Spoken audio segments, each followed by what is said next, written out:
Jason, we are live. Thank you. Um, Hi, everyone. I'm Jason Kardashi from Kroll.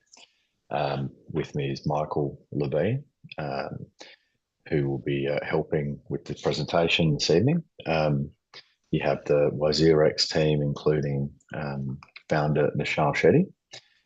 This is the 7th town hall that's been held thus far. Michael, if you can flip.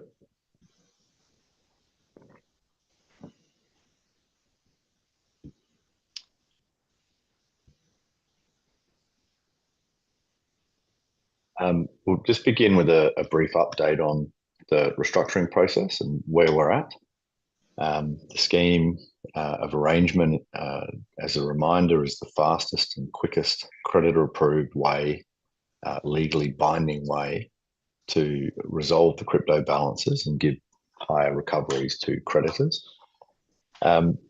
We were able to obtain the Singapore court's approval to convene the scheme meeting on the 23rd of January. We then were able to issue the key documents for creditors to consider, the scheme of arrangement and explanatory statement, shortly thereafter on the 10th of February. There was a town hall held last week on the 12th of February. There were some slides issued and there's a YouTube recording of that session if you missed it. The primary goal of that was to assist in navigating the WazirX website and the app, and for Kroll Issuer Services platform for disputes, inspection and voting of creditor claims. So hopefully that was helpful, and if there are any queries in relation, please refer to those materials or contact us. This webinar is designed to explain the terms of the scheme. The documents that have been issued are two. The scheme of arrangement sets out the legal terms of the scheme. This is what becomes legally binding on all parties and scheme creditors if the voting thresholds are met, and then if the scheme is approved and sanctioned by the Singapore court. It is the legally binding document. I know that there's a lot of detail there, but it is important for creditors to read it. And if you do have questions, we're here to help. So please do read the scheme of arrangement document. The explanatory statement, its purpose is much like its title. It is to explain the terms of the scheme in a way that can be understood so that you can make an informed decision on the terms and then vote. There are examples in there, illustrations of the recoveries to creditors based upon the terms that are proposed and some estimates of the future recoveries and future business. Again, there's a lot of detail there. Please do read the explanatory statement, and we're here to help if there are any questions. The vote for the scheme is to be held on the 19th of March at 5 p.m, or between the 19th of March and the 28th of March. It's via the KIS, Kroll Issuer Services platform, which can be accessed through the WazirX platform. Everything is being done to pass this scheme as an effective scheme and allow for distributions in April or May. The reason it's April or May is subject only to the outcome of voting and then the court sanction of the scheme, which requires the judge to confirm the timetable. There's a little information here on what the scheme is, and the primary purpose of a scheme is to help us fulfill the debt obligations that we have by restructuring debts in a legally binding way. It is court supervised, so the court reviews the materials and then provides a sanction or otherwise for the scheme. Once that is done, it is effective and it's binding on all parties, even those who vote against. We have given all of the material information to the court. We've explained things to creditors and now issued these documents as discussed. It's up to creditors now to vote. A scheme will be passed successfully if there's a simple majority in number, so more than 50% in the number of creditors that are voting, and 75% in value of creditors who were present at the vote and who then do vote. The explanatory statement, as well as the scheme, which is the legally binding document, are there to make sure that all creditors have sufficient information and are well informed and able to make an appropriate decision and then vote for or against the scheme. Please do read these documents. They are very important.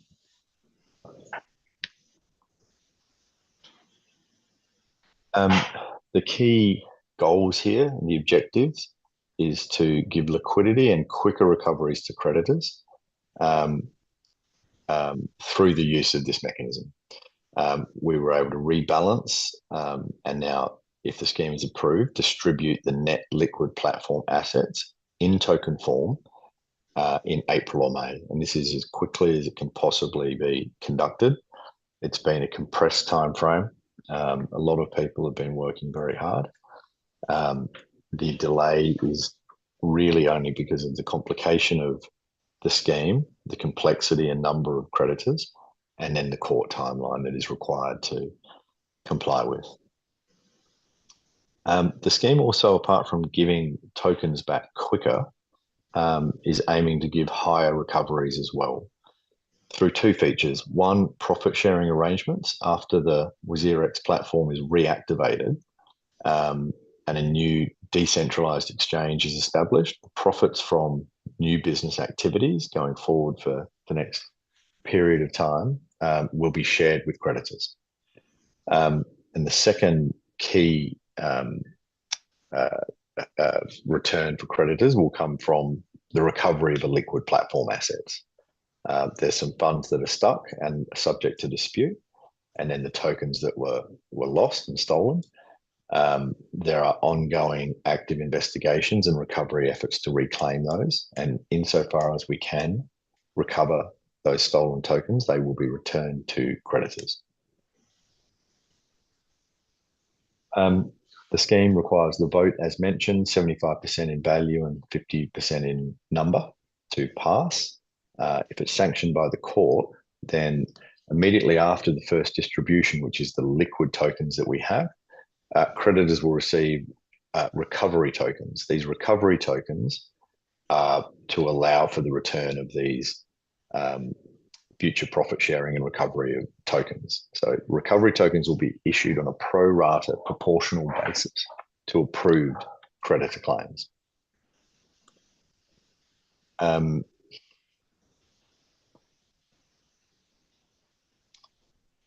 The recovery tokens will be expired effectively. So once recovery tokens are issued and recoveries made or profits generated, they will be returned to creditors and the recovery tokens will be repurchased. So repurchased tokens will be permanently then removed from circulation. This is a mechanism to give back to creditors any future profits on a sharing basis and any future recoveries of the stolen or illiquid stuck assets. We urge everybody to vote in favour of the scheme. We believe it is in the interests of creditors to do so.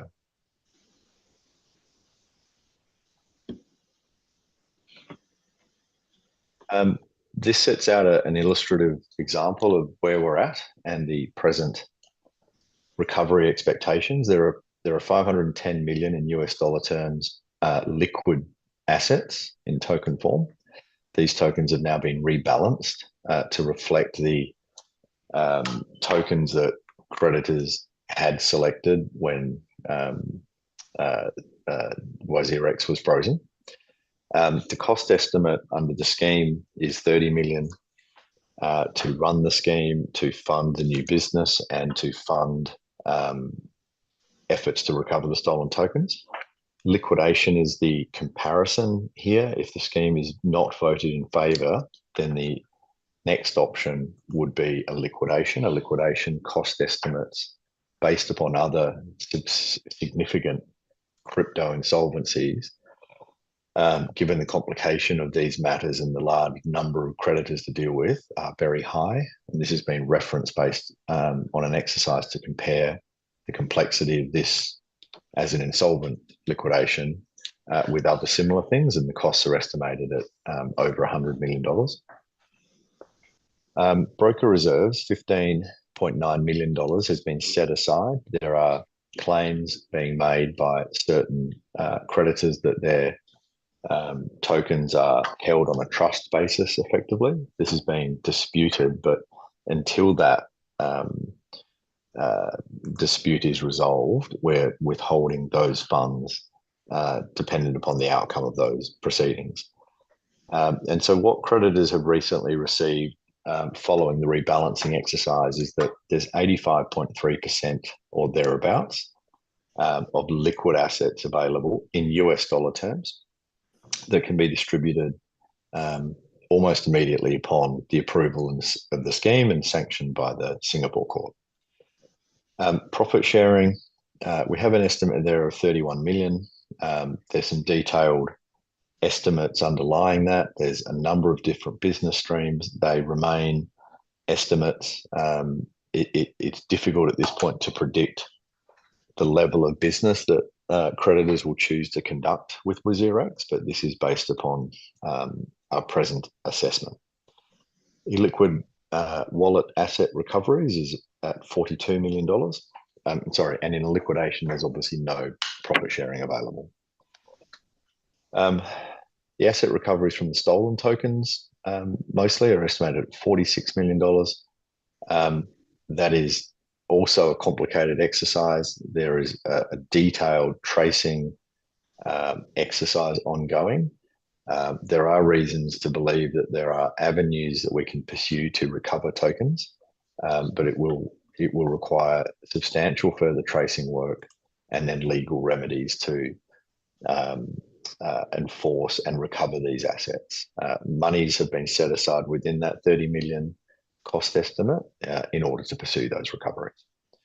The estimate in the liquidation is the same, albeit I think, frankly, that would be a more unlikely recovery assessment because a liquidator won't have access to all of the same available information, and it's something that they would likely not be able to undertake for a much longer period of time, given the ongoing dispute as to the ownership and how and when a liquidation would ultimately commence. The platform liabilities as of 18th of July was 545 million. So if those profit sharing estimates and liquid asset recovery estimates prove to be true, then that would be effectively a 100-cent return to creditors in US dollar terms. In a liquidation, it's estimated at 80 cents. So there's 85 cents in US dollar terms available to distribute immediately upon the approval and sanction of the scheme, and an additional 15 cents in US dollar terms from future trading and recovery of the stolen assets. That could be higher, that could be lower. There is uncertainty because they are estimates of future performance and future recovery estimates that do involve risk elements. The timing is estimated presently at 3 to 4 months, April or May. Whether it's April or May depends solely upon the time it takes for the court to sanction the scheme. If creditors vote in favour, the vote will be finished by the end of March, and then how quickly we can get a court date and court sanction remains to be seen. Hopefully that can be a short period. The insolvency liquidation, that could take anywhere up to 2 years or more. It's a much slower, more complicated process. So the scheme is a much more favourable outcome. It's quicker and with higher returns for creditors, and we encourage you to vote in favour.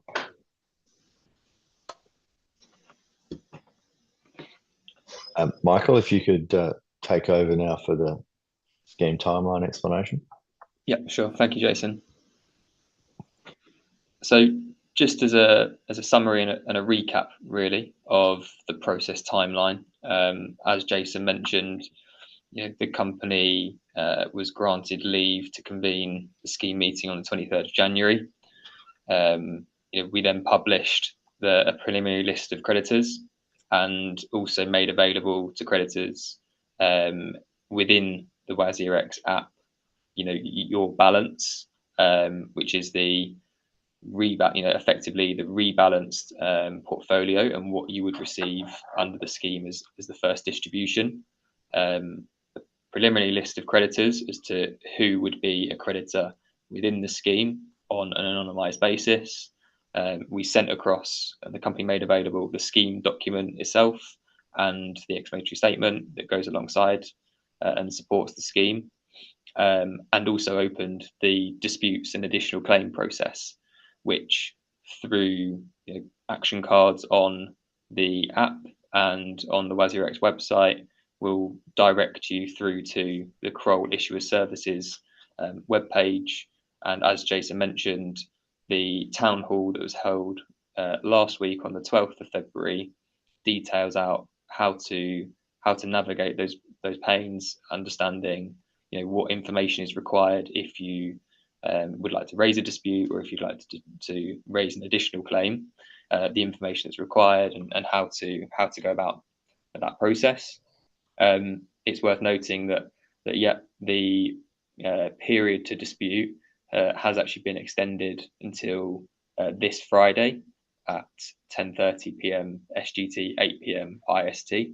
So you now have a couple of extra days to review your claim, and you can also then verify your claim to ensure that you're happy that your claim in the scheme is expected and as your balance from the 18th of July to 2024. We are now hosting this online webinar, which we'll go through, as Jason's gone through, the key terms of the scheme, and we'll go through in the next couple of sections in a little bit more detail. There's also the independent assessor that is currently ongoing.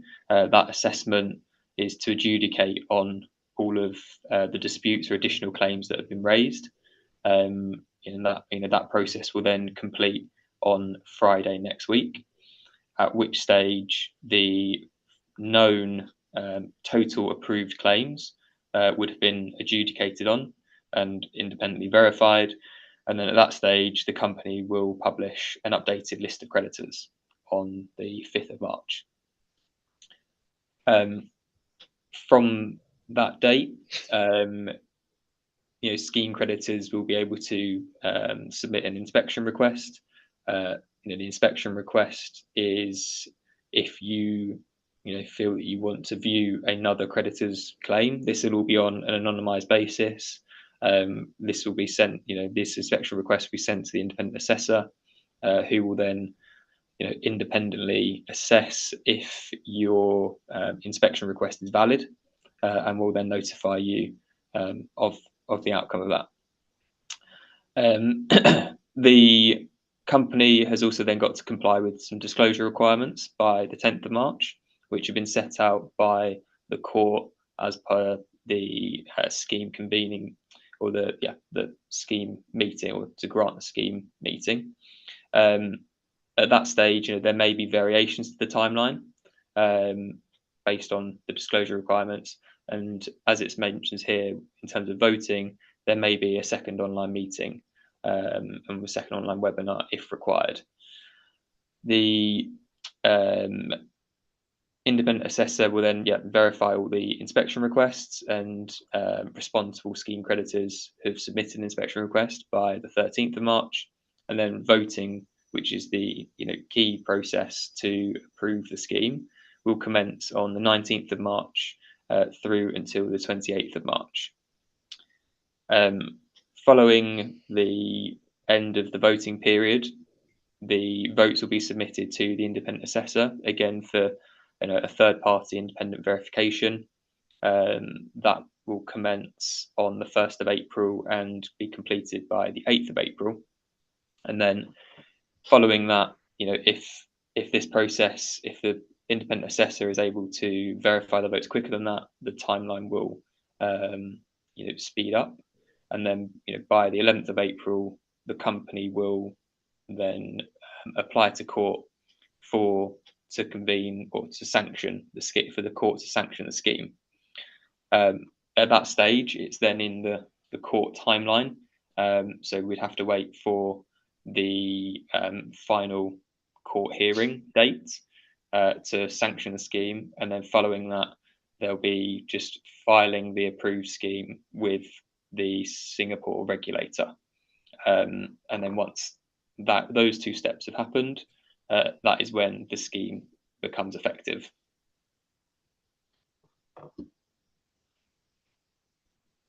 So just to cover through now some of the key terms of the scheme. Before doing so, we'd just like to highlight that this is not an exhaustive list of all of the terms, and we do direct you to read the scheme in detail. So firstly, the first distribution, the rebalancing, as we've mentioned, the first distribution looks to provide an 85.3% return to creditors.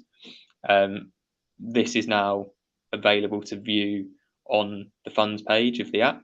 So if you navigate through here, this is the tile on the completed rebalancing. So if you navigate through the website or the app and click on the action cards, you will see the screen on the right, which is the rebalanced net liquid platform assets.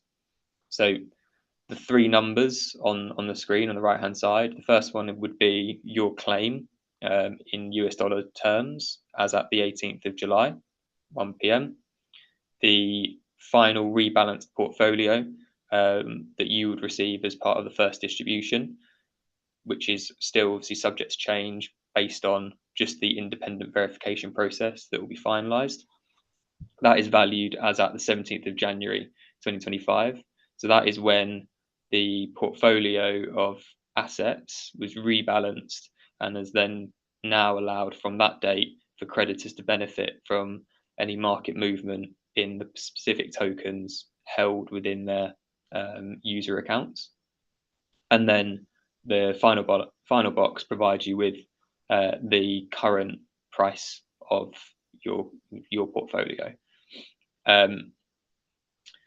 So, and then moving on, if you scroll down on that screen on the website or on the mobile app, you'll be able to see each of the tokens in your account balance. You'll see there, the token ticker. In the grey is the quantity of tokens that you'd receive, and then in blue is the US dollar value of that token based the 17th of January.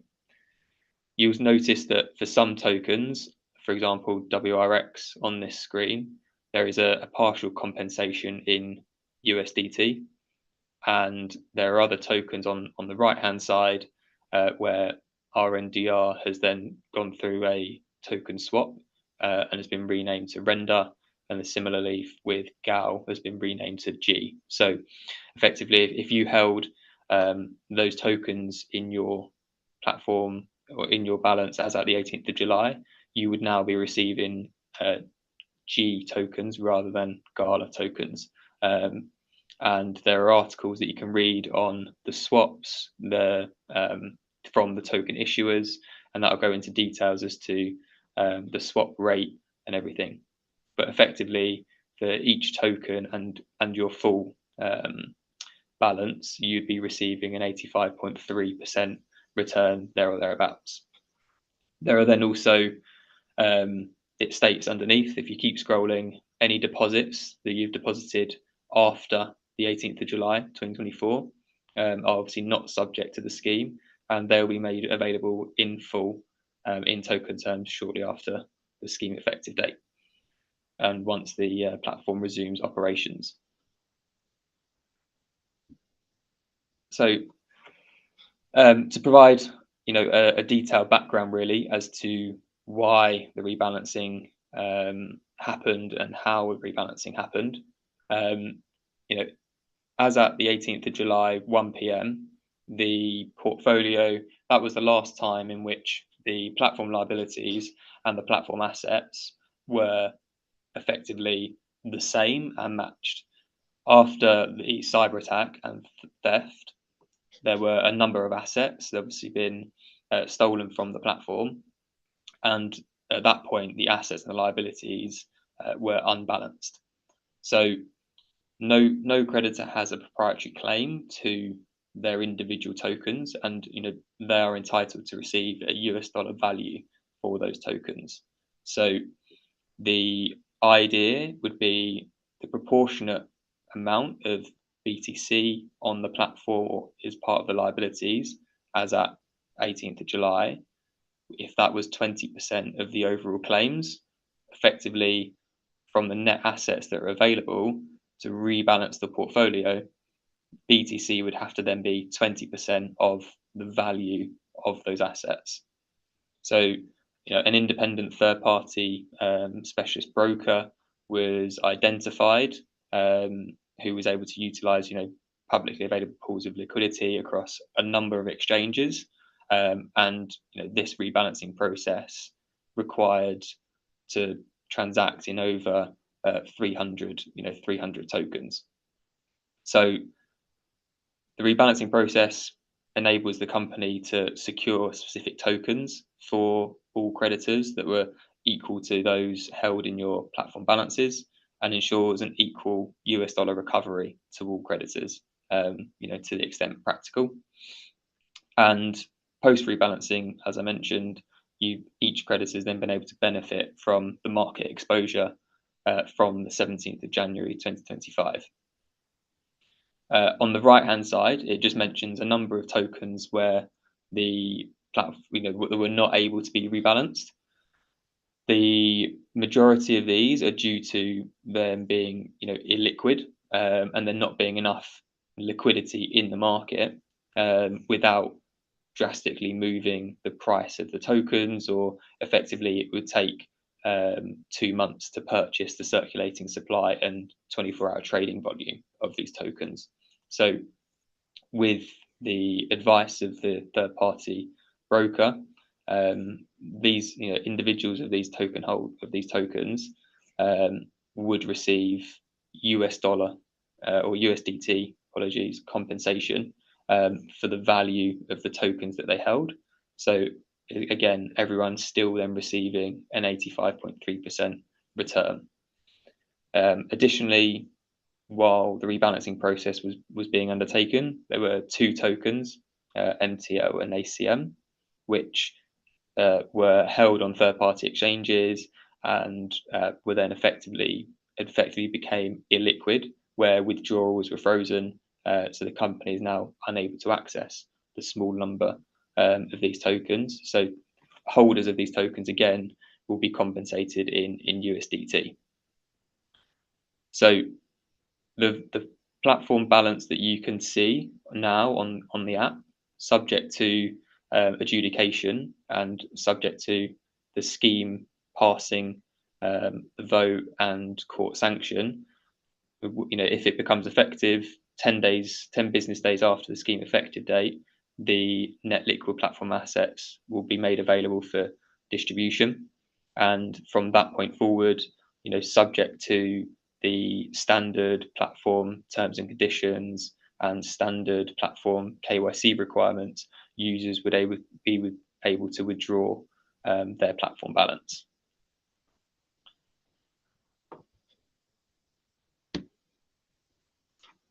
At that stage, once the first distribution has taken place, the company and will procure the token issuer, which may be the company or an associated entity, to issue recovery tokens to all creditors on a pro rata basis, based on each creditor's approved claim in proportion to the aggregate approved claims. So if your claim is 1% of the total 545 million claims, you would receive 1% of the quantity of recovery tokens that were issued or going to be issued to all creditors.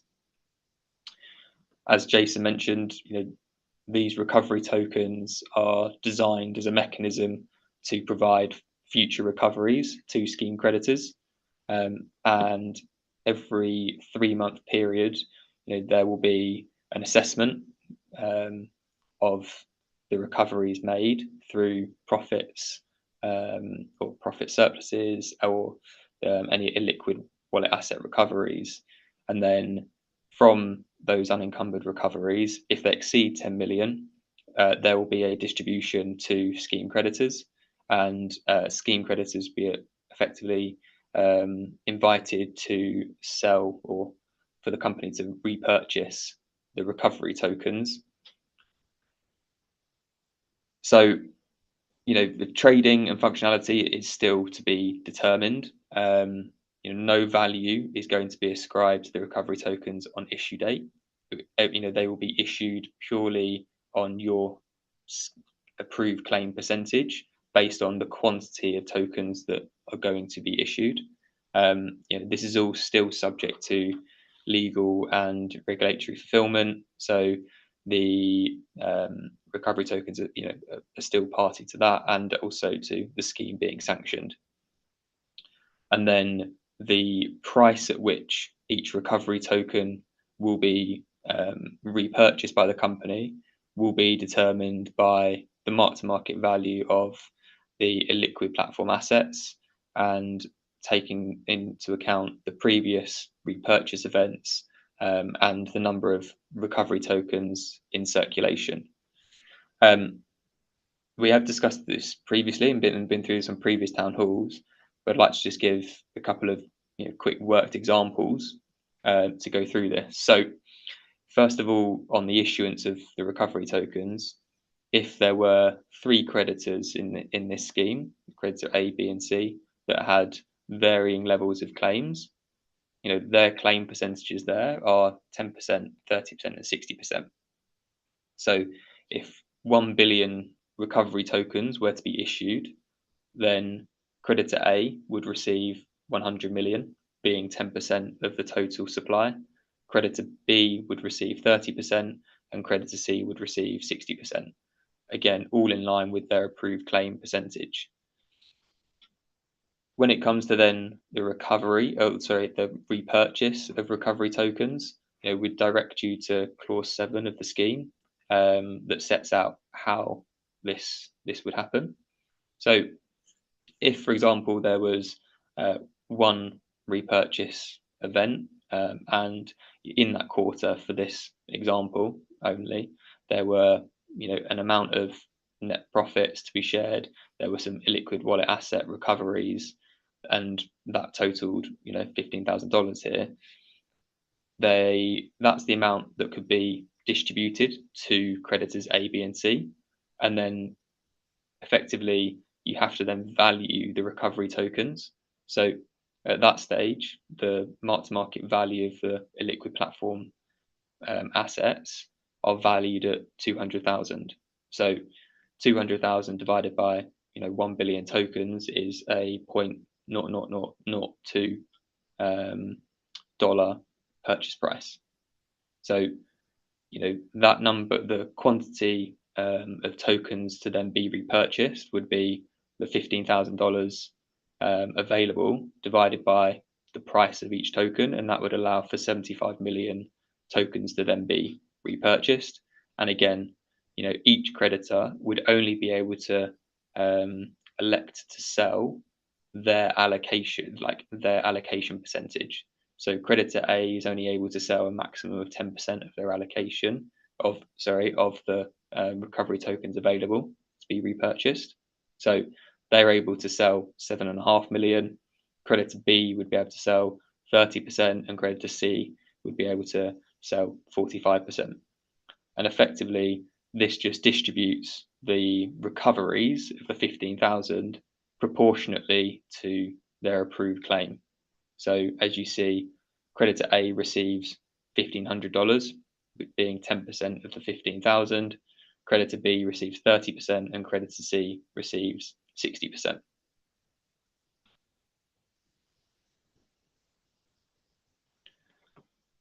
So then moving on to how will those recoveries and how will the repurchase events of the recovery tokens take effect? There are 2 elements of the illiquid wallet assets. There are the illiquid wallet assets being 18.2 million, comprised of the tokens currently held in wallets under the control of Binance, and there's obviously the ongoing dispute around platform ownership.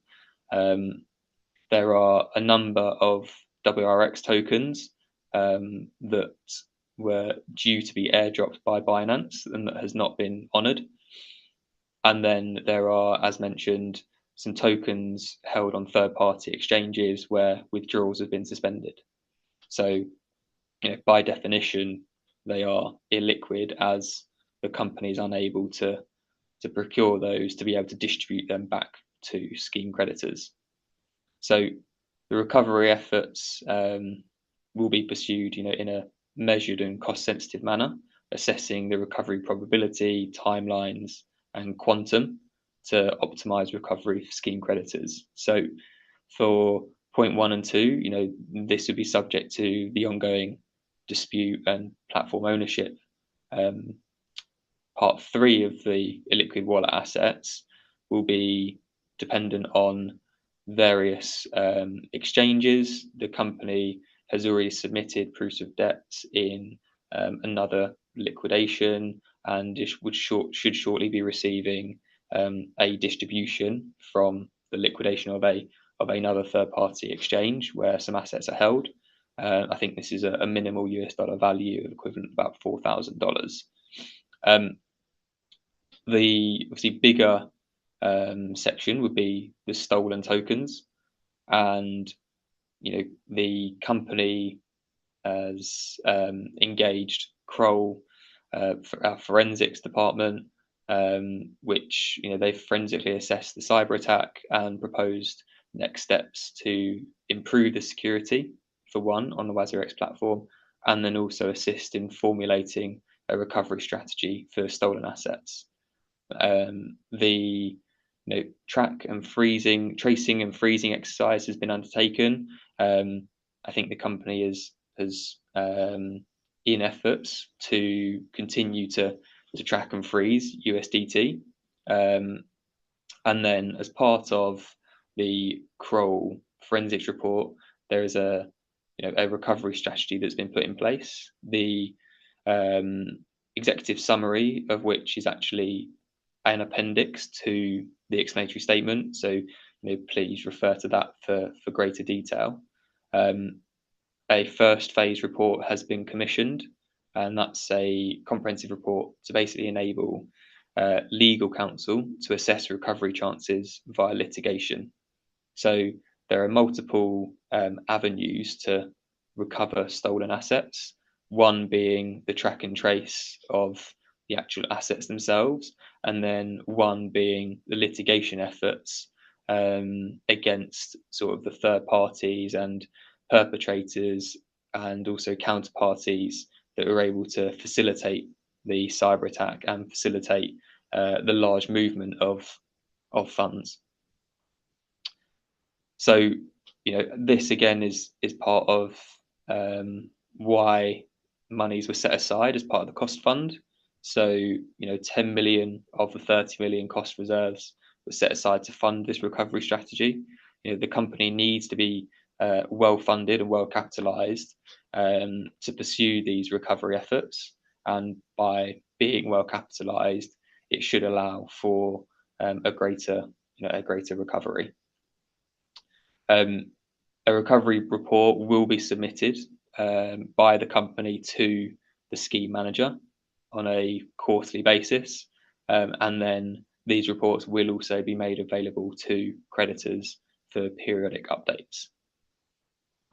And then it's worth noting that the scheme is a 3-year prescribed period, but if the recovery efforts continue, the board and the scheme manager can assess the recovery efforts and may jointly recommend an extension requiring a special resolution by scheme creditors.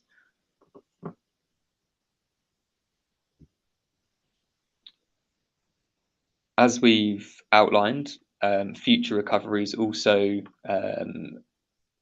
depend on the profits and the new and existing business. So shortly after the scheme effective date, the distribution of the first distribution was made available within 10 business days of the effective date. And then the crypto to crypto trading on the WazirX platform will reopen and the platform resume operations. Most of the, or if not all, crypto trading pairs will be available to trade. This will obviously be subject to market liquidity and other aspects. And then at the same time, the company subsidiary Zanmai will also resume operations, and people will be able to deposit and trade in crypto to or INR to crypto pairs. Then, as part of the scheme, the company has mentioned around developing a decentralized exchange that will replicate the user experience of a centralized exchange. And this plan is to allow users to trade cryptocurrencies directly without intermediaries, and then reducing counterparty risk. And then also, as we've previously outlined, and is as outlined in the scheme and the explanatory statement, 6 months after the effective date, the company will also look to create new features on the platform to drive revenues and profitability, which will be an OTC desk, staking, and futures. So, a specialist B2B, and with the OTC desk, can allow for larger trades. The staking will allow users to earn rewards on the platform through the networks, different networks, proof of stake concepts. And then the futures, again, obviously be able to trade in futures contracts, allowing you to leverage the cryptocurrency pairs. So it's just worth as an important notice that the company is not obligated to commence the new business or to complete the new features. These are all just additional concepts that the company and the new business would like to achieve, and sort of subject to legal and regulatory requirements, and obviously the scheme being passed and becoming effective. So then, from the profits that are expected to be generated, there is then a profit sharing arrangement as part of the scheme, whereby until the cost reserve has been repaid effectively to creditors in full, 100% of any future profits will be shared with creditors to that point. And then once the first 30 million has been repaid, the sharing surplus will reduce to 50%. And then this will continue for a period of 36 months following the scheme effective date, or until all recovery tokens have been repurchased and removed from circulation. So, to drive growth in the platform as well, there is an amendment where the board and the scheme manager may propose an amendment to attract external investment, which will only be for the benefit of scheme creditors. And then, as mentioned, the distribution methodology would be through the repurchase of the recovery tokens.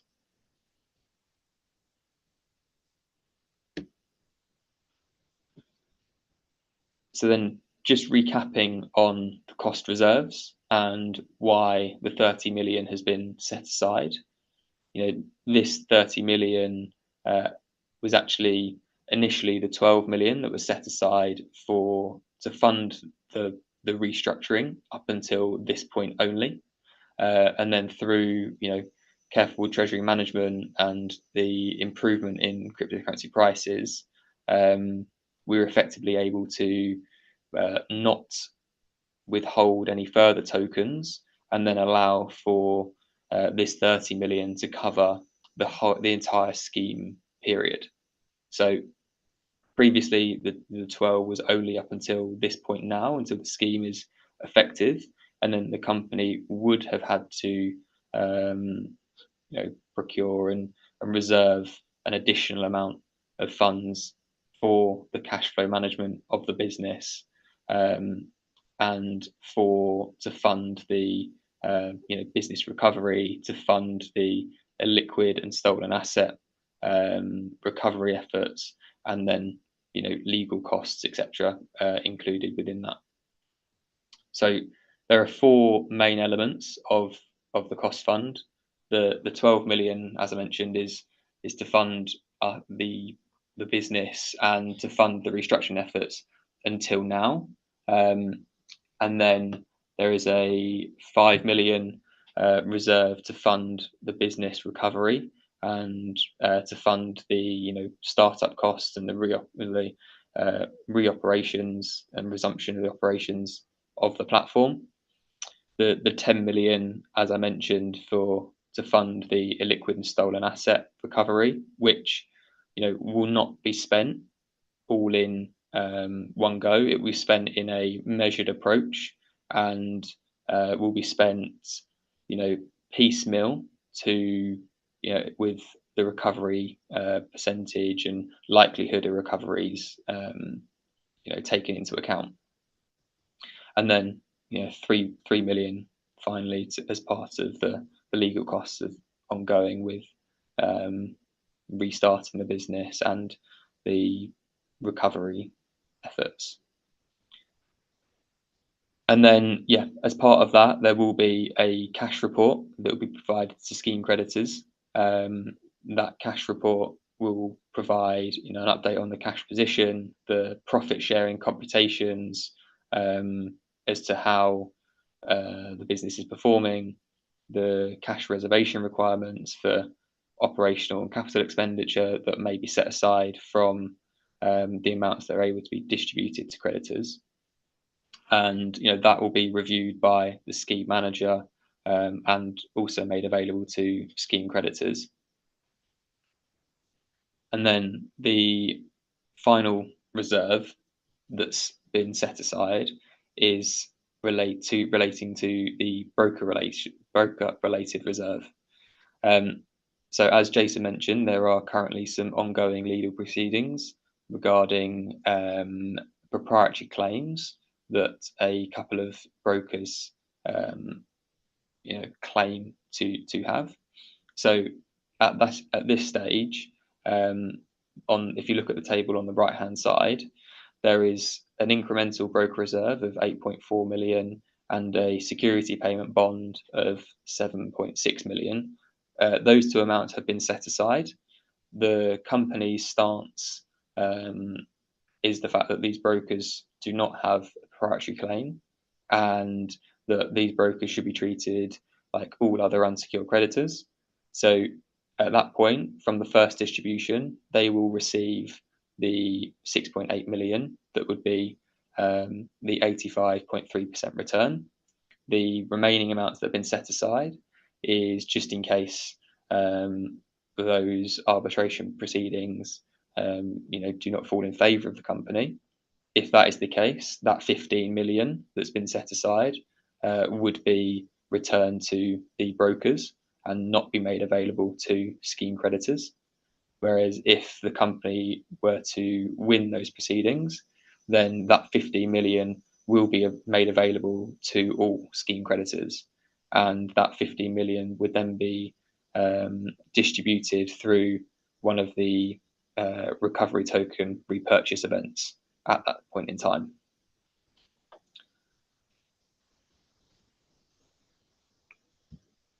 So then just talking through the estimated recoveries, talking through the high level table that Jason mentioned at the start of the call, why is the scheme the best, fairest, quickest, legally binding way of providing a return to creditors? The proposed scheme allows for a faster access to the first distribution in April/May 2025 versus a liquidation that would be at least April/May 2027. There would be the ongoing dispute over the platform ownership would have to be resolved. This would obviously cause significant risk, uncertainty, and delay in the recoveries. And at that stage, the first distribution would have to be, each creditor would have to be KYC'd by the liquidator at a significant cost. Obviously, the liquidator would not have the same infrastructure as the WazirX platform would be, because it would be closed effectively. There would be, a loss of key staff and statutory requirements that liquidator would have to discharge their duties in performing. Whereas, in the proposed scheme, there is a fair treatment for all creditors. Everyone will receive a proportional allocation of recoveries and distributions, and you would receive recoveries in tokens through the first distribution, whereas the recoveries in the liquidation would likely be in fiat or a reduced number of tokens. There would obviously be the future recoveries in the scheme from the illiquid platform assets, and by allowing, if the scheme was voted on and passed and effective, that recovery effort could continue immediately, and there's the 10 million that's been set aside to fund those recovery efforts. Whereas in the liquidation, the liquidator would only be able to start those recovery opportunities and recovery strategy once the platform ownership dispute has been resolved. So they would only be able to start those recovery efforts in April/May 2027, which would likely result in a much lower recovery. The scheme obviously allows then for future recoveries in profit sharing, whereas there'll be no profits that would be shared in a liquidation, because the platform would effectively be closed. The scheme then allows for market exposure and potential upside. It provides tokens in the first distribution, and creditors can then continue to trade on the platform, whereas that would not be the case in a liquidation. And then the scheme, as I said, is legally binding.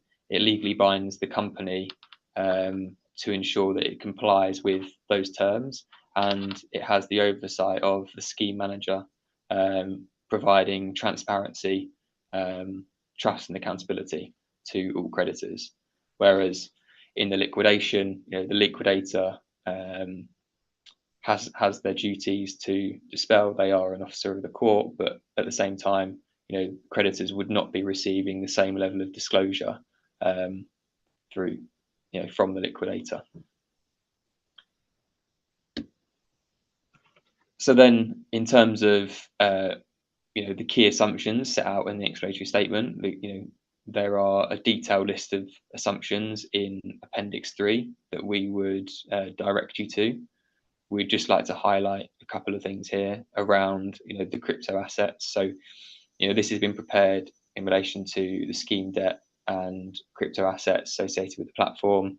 The recoveries are based on the rebalanced portfolio staying constant, and as at the 17th of January 2025 prices. So any recoveries of illiquid assets or stolen assets, those US dollar values in the explanatory statement and indicative returns are all based on the 17th of January prices.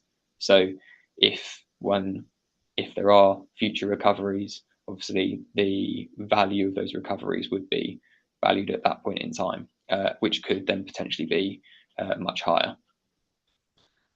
Again, for the liquidation, the liabilities of the liquidation would practically be at the date the company would enter liquidation.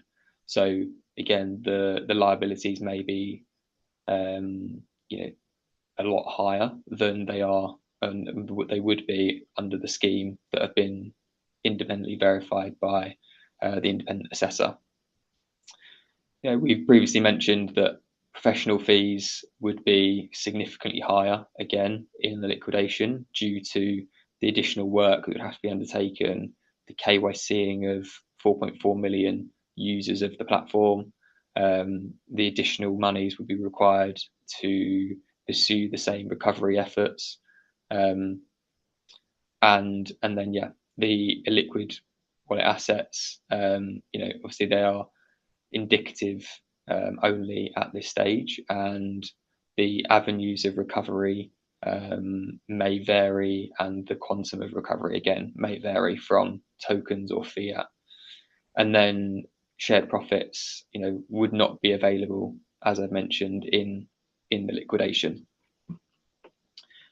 So again, running through the same estimated recovery analysis as we previously mentioned, the scheme provides for lower costs than a liquidation, which effectively allows for a higher percentage of the net liquid platform assets to be made available at 85.3% return in April/May 2025, rather than waiting 2 years to receive a lower value. The profit sharing again comes from three main elements, being the WazirX platform crypto to crypto trading, an element of INR to crypto trading through Zettai, and then also the new business of the decentralized exchange and the new features on the platform. For the purpose of the estimated recoveries, the illiquid and stolen assets have been kept the same across the assumptions, across both the scheme base case and the liquidation base case. It is highly likely that in the liquidation, the illiquid wallet asset recoveries would be significantly lower and hampered just because of the additional time that would have passed before those recovery efforts commence. So, what does that ultimately mean? It just means that there would likely be, a lower return and lower total recoveries to scheme creditors. And then, again, based on the scheme debts as at the 18th of July, 1 p.m., there are 545 million of scheme claims that would be independently verified and approved by the independent assessor. Whereas in the liquidation, we would also be liquidating the entity, which would include trade creditors of the company, and therefore scheme creditors and platform users' overall claim would be diluted by other creditors who would be available, whose assets would then be, or the assets of the company would be shared with those additional creditors. So as you can see, the scheme basically applies a 99.6 or 100-cent return to creditors versus an 80-cent return in the liquidation. It provides for a first distribution in April/May 2025 versus 2027 in the liquidation. There is obviously oversight of the scheme manager, whereas in the liquidation there'd be no oversight and reduced disclosure to scheme creditors. There'd be no quarterly reports provided, whereas you would be receiving periodic updates from the scheme manager and the company in the scheme. So that's the end of the presentation, and we would like to open up to Q&A. However, before we do so, we did receive a large number of questions, which we have grouped into a few key topics, most of which have just been covered via this presentation. But just to reiterate, there were a number of questions that have been submitted to do with fund withdrawals and account access. So just for everyone's benefit, as I've mentioned, and as Jason's mentioned, if the scheme is voted on and receives the required voting thresholds by creditors, it's sanctioned by the court within 10 business days of the scheme effective date. the company will distribute the first distribution, being your share of the net liquid platform assets. And then at that stage, you would be able to withdraw your first distribution, subject to the normal applicable terms of the platform and standard KYC requirements. We've also then received a number of questions around INR balances as to why these have not been restructured, or why these funds have still, why there are certain INR funds locked in people's accounts. So, the INR balances were not affected by the cyber attack, and thus do not need to be restructured, and they are not part of the scheme. The INR balances were made available for withdrawal early in September, I believe, and they are still available for withdrawal now, subject to standard compliance of the terms of the platform and standard KYC requirements.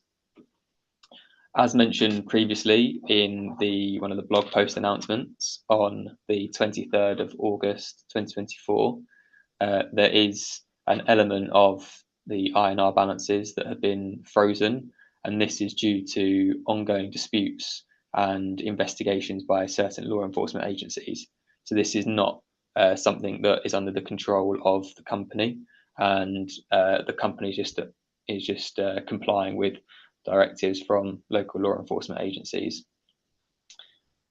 And then, we would just reiterate that if you experience any difficulties when you try to make any withdrawals, subject to once the scheme is effective, please just reach out to the inquiries@wazirx.com email address, or utilize the online help and chat functions.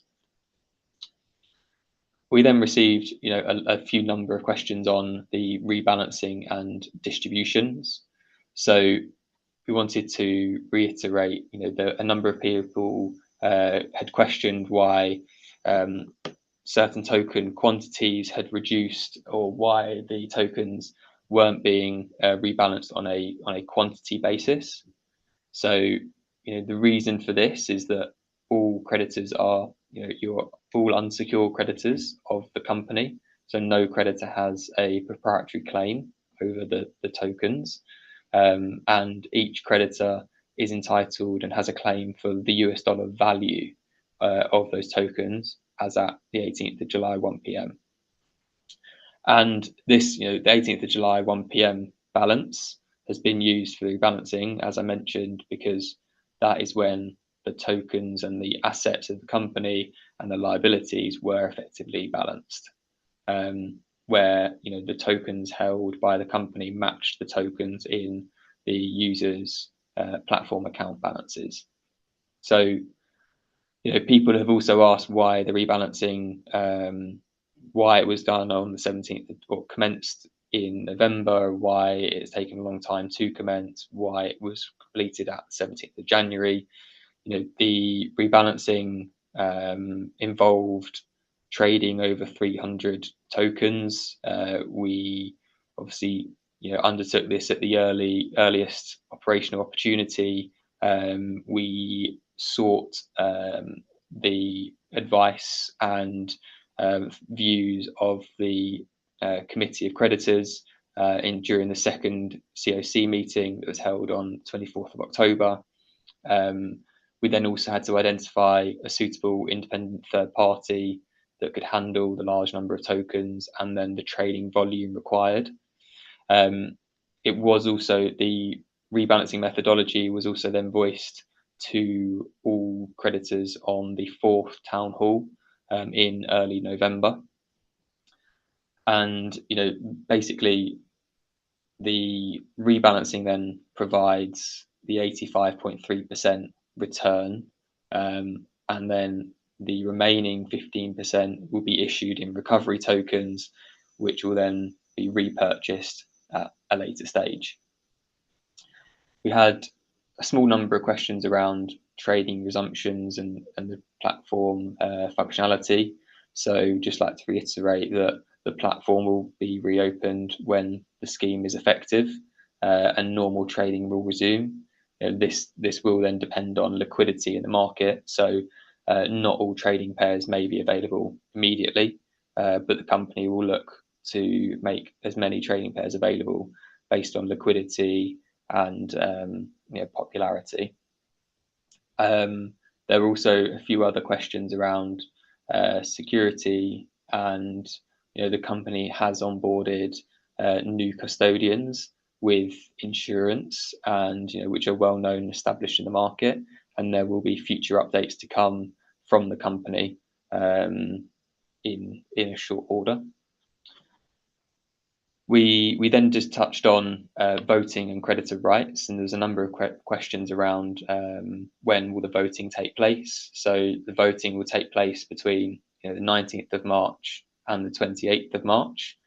The process really is procedural now. So there was a number of questions around why is it taking so long from the convening or the sanction meeting back in January through to now, and this is largely procedural, so it's driven by legislation. There are notice periods that we have to comply with and allow sufficient time for creditors to review the scheme and explanatory statement, and then it's subject to the court timelines. So, and then finally, there were some comments and questions around tax and compliance and transparency. So, we're unable to provide individual tax advice to users of the platform, and we would just kindly ask that you consult your own independent tax advisors on such matters for independent advice relating to your balance and the rebalanced portfolio. And then regarding transparency and communication, the rebalancing methodology was disclosed. The company have set up the committee of creditors. We've hosted 4 COC meetings. This is now the 7th Townhall meeting. There are a number of blog posts and announcements, and the company has developed a large number of new features. The scheme timeline is effectively updated periodically on and available to view on the app and the website. There is a Q&A, there's the chat function, and we also have these 2 email addresses on the screen for any inquiries. And then regarding transparency, just like to reiterate that if the scheme was passed, there would be the scheme manager oversight. The company would obviously have to comply with the terms of the scheme, and everybody would receive copies of the recovery report and cash report periodically every 3 months as for updates as to how the scheme is progressing. And lastly, there has been the independent assessment that is currently ongoing by a third party, verifying everyone's approved claim and also verifying the net liquid platform assets that will be distributed as part of the first distribution. So that's the end of the presentation. We'd now like to invite people to join the Zoom meeting. So thank you for your patience. We know there's been a number of people waiting in the waiting room. Just kindly ask you to join. So if people from the WazirX team can let us a small number of creditors in, we ask that you limit yourself to a couple of minutes per question and only ask 1 or 2 questions at the maximum. Thank you.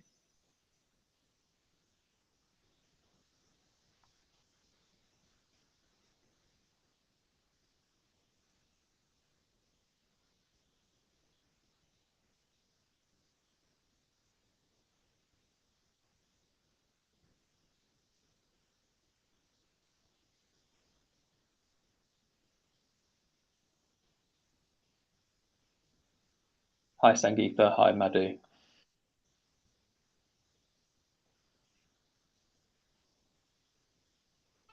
Hello. Hello, hi Niraj, how are you? Yeah, I am good. So, my question with Nishal Sethi. So why he is not sharing his profit to us? And uh, firstly, he said like he will take around 3 to 4 months to, going through the restructuring process, and he will provide the information. But it's already took around 6 months, and it's getting delay, 2 3 months every time. So this is not the right way to distribute our money. And we are very upset with this process. And why you are charging a too much, from the creditors money. So this should be paid by the, initial settings accounts, not from us.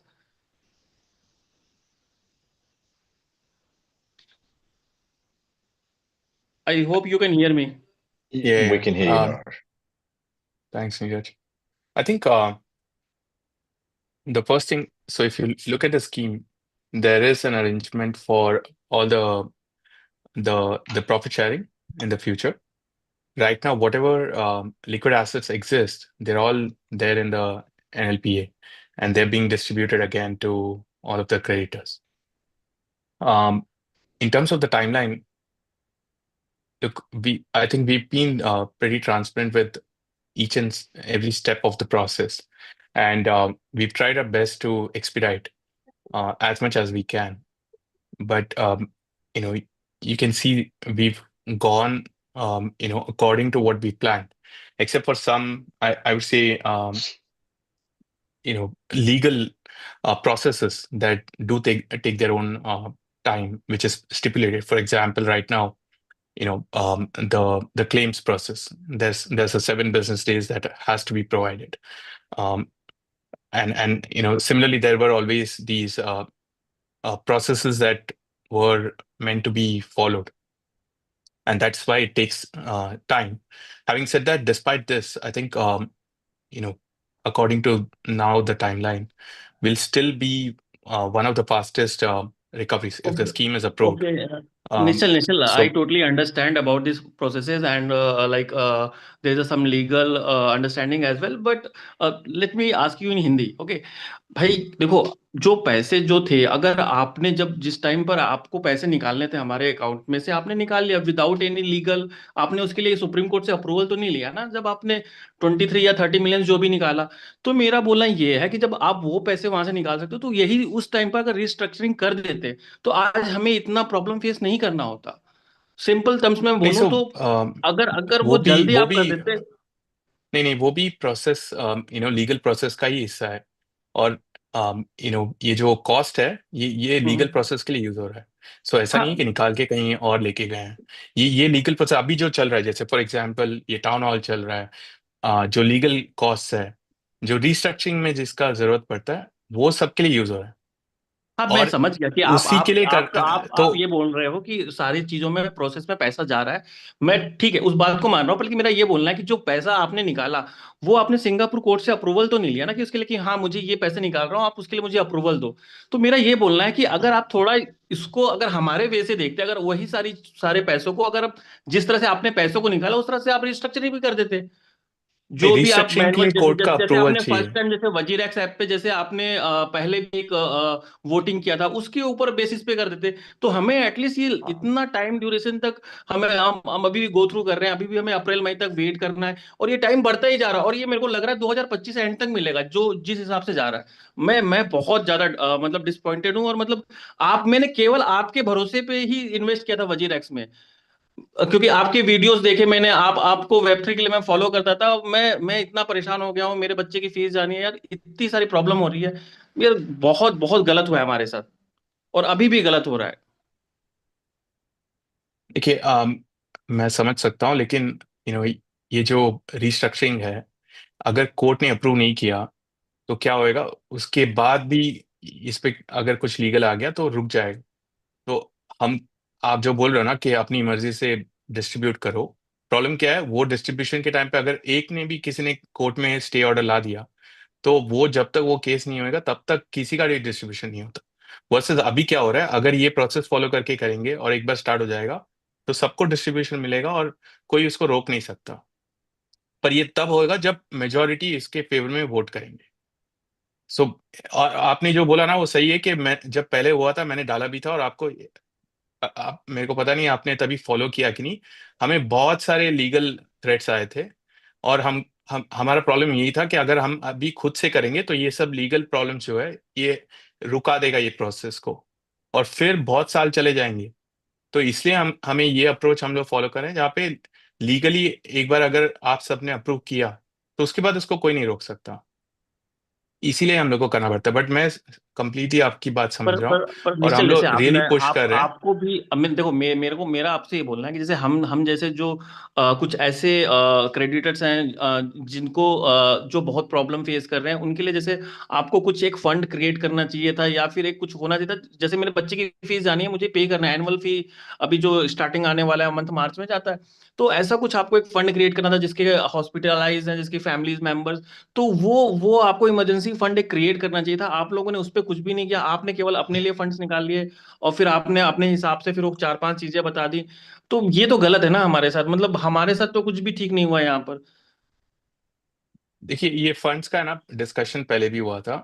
that क्या है ये, अगर fund ऐसा कुछ करना भी है ना उसका भी एक प्रोसेस होगा, और उसमें भी बहुत टाइम जाता है, और फुल फुल जो ओवरऑल जो डिस्ट्रीब्यूशन करना है वो और भी लेट हो जाता। अब हम लोग अरे इस पे निश्चल हमने सर, कम पहले से भी कम बात किया आप था। एटलीस्ट अपने साइड से कुछ तो करते। मतलब आपने तो अपने अपने साइड से कुछ भी नहीं किया। मैंने तो हर एक ट्रांजेक्शन के लिए फी भी पे किया, सब कुछ किया। मैंने तो सारी चीजें ऑन ऑन रिकॉर्ड पे हुआ।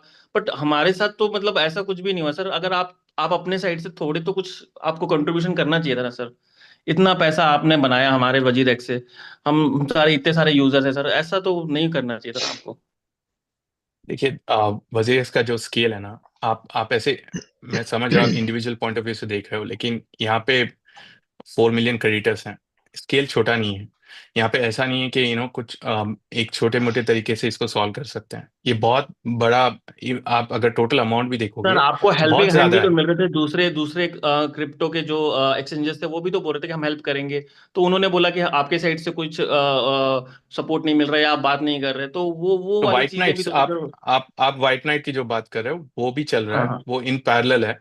अभी इसमें भी इस पे भी डिस्कशंस हुआ था पहले कि व्हाइट नाइट का क्या होगा। अगर हम लोग उस पे सिर्फ डिस्कशंस पे बैठेंगे तो ये पूरा स्कीम वापस डिले होता, तो इसलिए हमने पैरेलल कर दिया। ऐसा नहीं है कि व्हाइट नाइट्स का चल रहा है जिसको भी हेल्प करना है, लेकिन आप ऐसा मत सोचो कि किसने बोल दिया हेल्प करना है और ओवरनाइट वो लोग हेल्प करने लगेंगे। सबका अपना डिमांड्स होता है, सबका अपना डिस्कशंस होता है, और उसके हिसाब से हमको ये डील्स करना पड़ेगा। तो हमने क्या किया, पैरेलल कर दिया। वो व्हाइट नाइट डिस्कशंस भी चल रहा है, लेकिन ये हमको डिले नहीं करना था ये स्कीम। आप जैसे बोल रहे हो इसमें डिले हुआ, अगर हम लोग व्हाइट नाइट को परस्यू करते सीक्वेंशियली तो और भी ज्यादा डिले होता था। तो मैं देखो मैं कंप्लीटली समझ रहा हूँ। और अभी आपने एक बोला कि शायद ये प्रोसेस एंड ऑफ 2025 तक जाएगा। मेरे को नहीं पता आप क्यों ऐसे सोच रहे हो, क्योंकि अभी वोटिंग होगा 19 मार्च को, 19 मार्च हम्म, से 28 मार्च। उसके बाद है हम्म। ना, हम अगर पॉजिटिव आया, सब मेजोरिटी ने स्कीम वोट किया, तो हमको इमीडिएटली कोर्ट में अप्रूवल के लिए डालना है, और वहां पे अप्रूव हुआ तो दैट्स अबाउट इट। अच्छा ठीक है निश्चल तो सेठी हम सर, लोग मेरे इसलिए को बस आप अप्रैल में एक कर बात रहे का हैं। एश्योरेंस दे दीजिए कि अगर मान लो ये अप्रूव हो गया तो आप मुझे विड्रॉवल नेक्स्ट 10 डेज में दे देंगे। मुझे आपके प्लेटफॉर्म पे उसको वो नहीं करना, क्योंकि मुझे वहाँ लिक्विडिटी मिलेगी अप्रूव नहीं। मुझे विड्रॉवल दे दो आप। देखिए अप्रूवल होने के बाद कोर्ट में उसको सैंक्शन होना है, तो एक इफेक्टिव स्कीम डेट होता है। उसके बाद 10 डेज में एब्सोल्युटली प्लेटफॉर्म चालू होगा। अभी जो आप विड्रॉल का बोल रहे हो, राइट, या तो हाँ हाँ। ट्रेड, अभी पहला फर्स्ट स्टेप उसमें क्या रहेगा, हमें स्टेटस को में जाना पड़ेगा, मतलब जो हैक से पहले जिसका जो स्टेटस था ना वहां पे लेके हम्म। जाना है पहले। और उसके बाद आपकी तरह बहुत लोगों ने बोला है कि हमको अगर टोकन विड्रॉल करना है तो क्या करना है। तो उसके लिए हम लोग कंप्लायंस रिलेटेड चेंजेस करेंगे, लेकिन उसके लिए हमको थोड़ा टाइम चाहिए, क्योंकि अभी हम लोग रिस्ट्रक्चरिंग पे काम कर रहे हैं। हमारा भी टीम देखो इतना ही लोग है जो काम कर सकते हैं। अगर हम लोग ने रिस्ट्रक्चरिंग को छोड़ के हम लोग दूसरे काम पे लगेंगे तो रिस्ट्रक्चरिंग डिले हो जाएगा। तो हम लोग स्टेप बाय स्टेप डेफिनेटली ये सब करेंगे आप जो बोल रहे हो, तो लेकिन हमको निश्चल सर थोड़ा टाइम बहुत चाहिए। डिले हो चुका है, बहुत डिले हो चुका है सर। मैं हाँ अब तो अपना पेशेंस नहीं रह गया, मतलब क्योंकि बहुत सारी चीजों का राइट, प्रॉब्लम फेस हो तो रहा है हम लोगों को।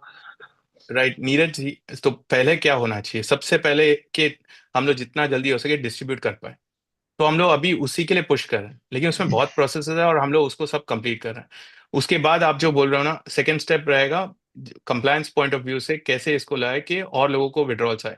बट बाय डिफॉल्ट जो पहले जिसको विड्रॉल्स था वो सबको विड्रॉल्स रहेगा। अगर आपको विड्रॉल्स पहले था तो आपको अभी भी रहेगा जब स्टार्ट करेंगे, क्योंकि उसमें ज्यादा चेंजेस नहीं है। तो ठीक वो है। जैसे था वैसे ही चलेगा। लेकिन ऐसे कई लोग हैं जिनको टोकन विड्रॉल्स नहीं थे फॉर कंप्लायंस रिलेटेड कुछ ना कुछ, वो मैं क्या बोल रहा हूँ वो सेकंड फेज में होगा, बिकॉज उस पर हमको थोड़ा काम करना पड़ेगा, और वो काम करने के लिए अभी बैंडविड्थ नहीं है। पर आपकी मैं बात समझ रहा हूँ और हम लोग डेफिनेटली वही कर रहे हैं। बट अभी फर्स्ट स्टेप क्या होना चाहिए कि स्कीम को पहले जितना जल्दी हो सके उसको अप्रूव करा दे, और ताकि सबको पहले डिस्ट्रीब्यूशन मिल जाए। तो हम लोग सिर्फ अभी उस पर फोकस कर रहे हैं। ठीक है, okay, thank you. Thank thank you, you so much Niraj. Neeraj.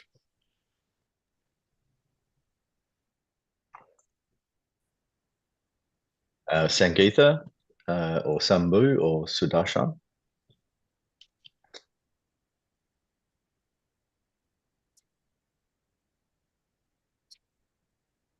Hi. Hi, Sambhu. Uh, I have few questions regarding recovery token and other things. Sure. So first of all, right now on 18th of July on the hack day, if I have 4,500 XRPs there. So right now on the rebalancing calculator it is showing only 600. So from my amount of profit, the company is sharing my profit to the hacked token users, right? So in the case of recovery tokens, or if a white knight comes up along the process, will we get any advantages on this kind of things, right? If they will be considered into the future process or on 3-year profit sharing process, because we are making most of the losses here, right? Yeah, Sambhu. Look, as an XRP holder, we understand your frustration. It's unfortunate. XRP. Not about XRP. I have invested for 4 years in a WazirX, mostly on not on trading purpose, as an investment, right?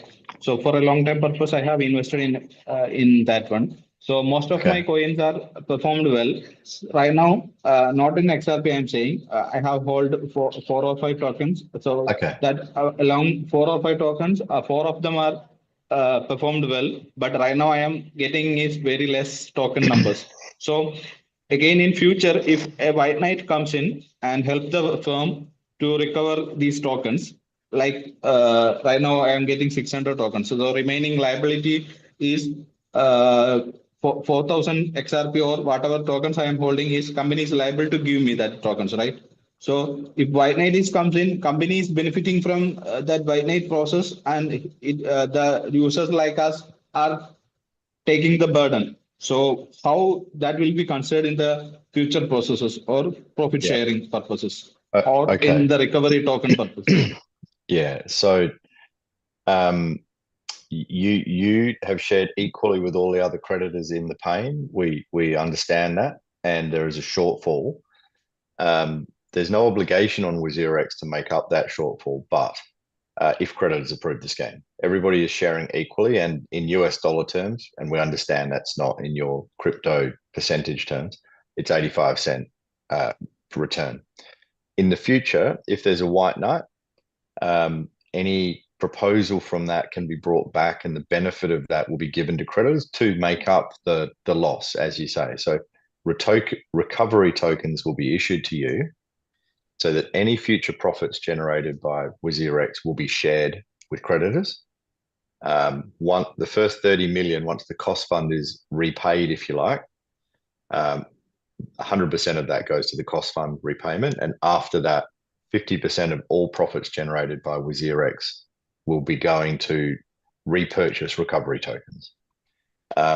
If we can recover any of the stolen tokens, and we are working hard on investigations to trace and do that, any recovery of those tokens will be handed back 100% to creditors. And if a white knight puts a proposal down and offers a lump sum of money or tokens or whatever, then that also will be shared with creditors. Okay, that also shared by creditors means you know, if you are your value of rebalancing say 85%, and you are proposing only the remaining 15 or 15% on from that kind of recoveries, or it will be in token amounts. The remaining tokens we are liable to get actually. Yeah, in token amounts. Whatever recoveries we get, you will get the benefit of in token amounts. Okay. Also, is there any upper hand to these kind of users? Because if the unhacked or if other users, the token amount is very gone to very less values, they are all benefited from this sharing things, pulling the sharings right now into USDT things. So any upper hand to these kind of users in upcoming processes or in the recovery token side? No difference between the users. Each user will be treated equally. We know that the portfolio moved differently to individual balances, but you had an entitlement. It was a pool of assets, and you have an entitlement to a share of that pool of assets. The XRP that you held, it wasn't your XRP. It was just part of a pool that all of the users are sharing in, basically. And we were only able to rebalance on the 17th of January. It was a very complicated exercise, and we needed certain process and approval along the way. And so during that period, yes, things moved not in tandem with the portfolio, but your share of that portfolio is the same as every other user, and that is the same as the profits that we generated in the future and returned to creditors. It will be shared pro rata. Okay. Good. Thank you, Sambu. Sangeetha or Sudarshan?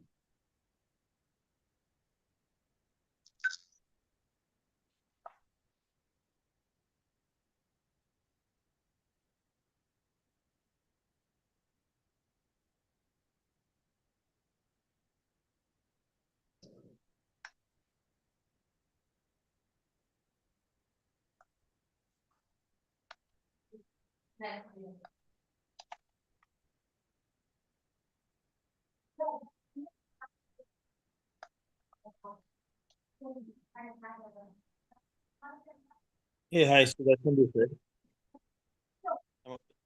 Hi. Hey. Hey, hi, Nishal. Hi, guys. So I already Sudarshan. posted my question, right, a couple of times or email over the Google form. It's I know you guys are doing trying very hard to get all this process done as soon as possible, but it's more on the recovery token side.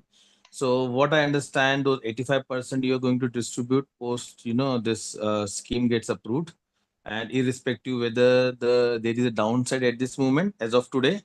For example, if I'm holding 10,000 of USDT as of 85%, and as of today it is 7,000 USDT.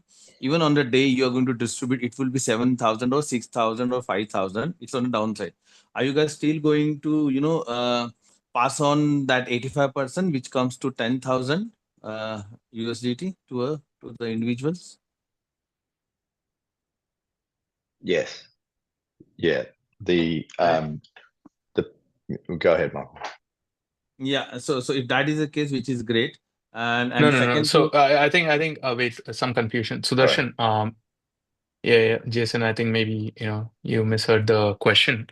When the rebalancing was done, let's take an example.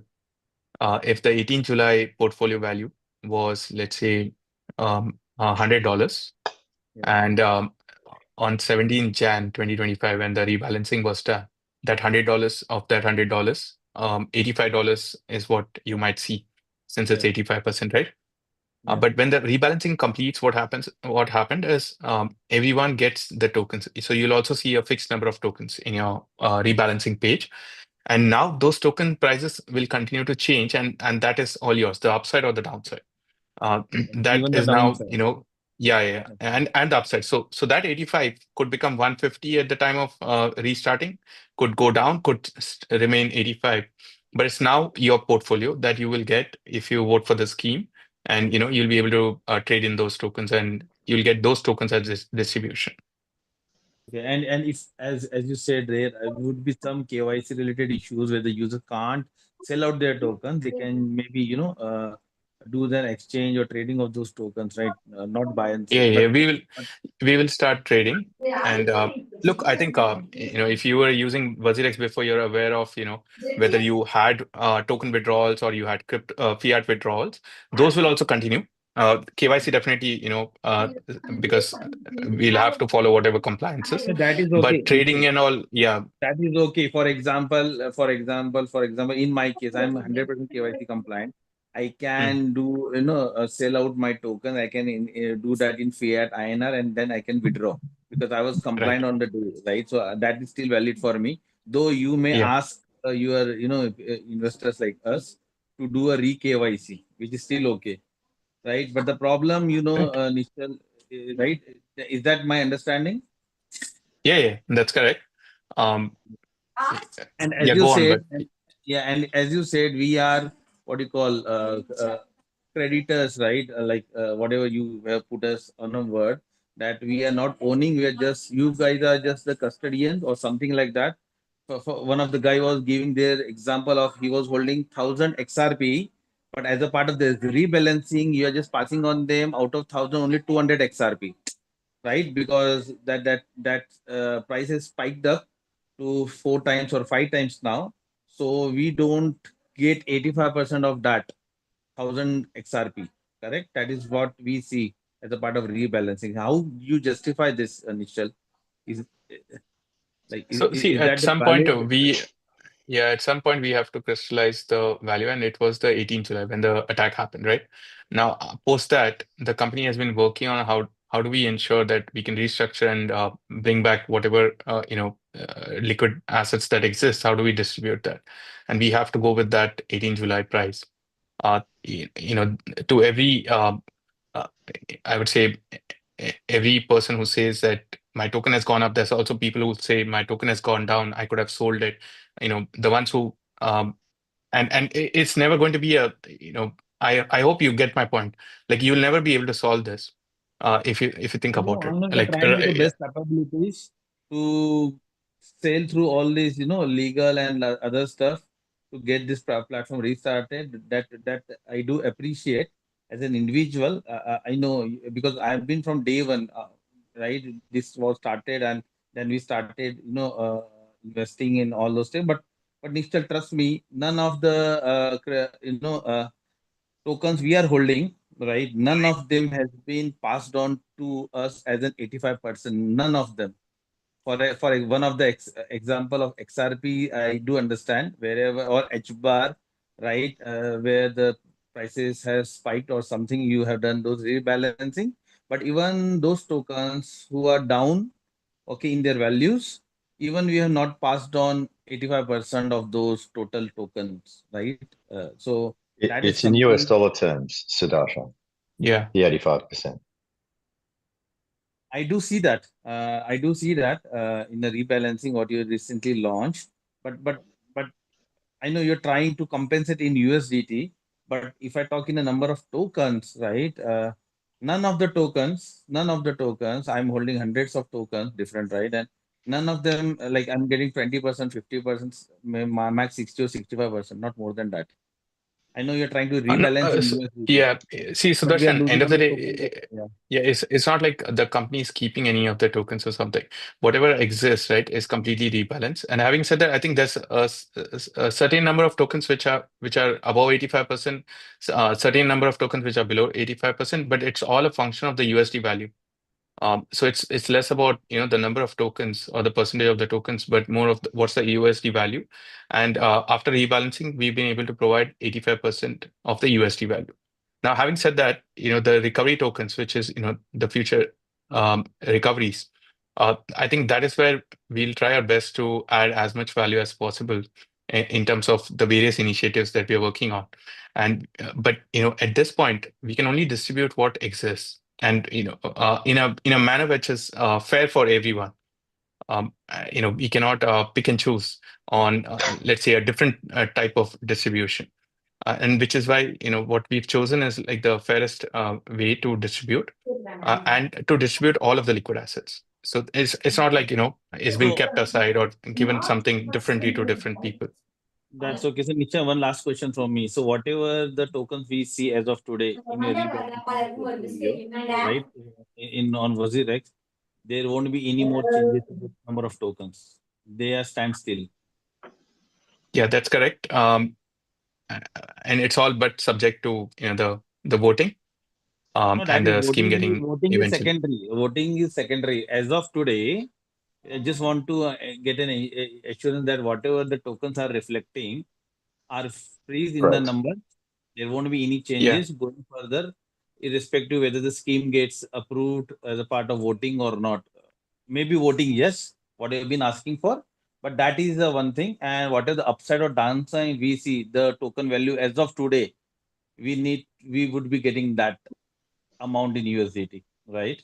It's not USDT, basically, it's the token In the value. tokens, yeah, you'll The get token, the tokens that you see in the rebalancing page and we if the will scheme be is approved. allowed to sell them out on the platform, and then we can encash that, right?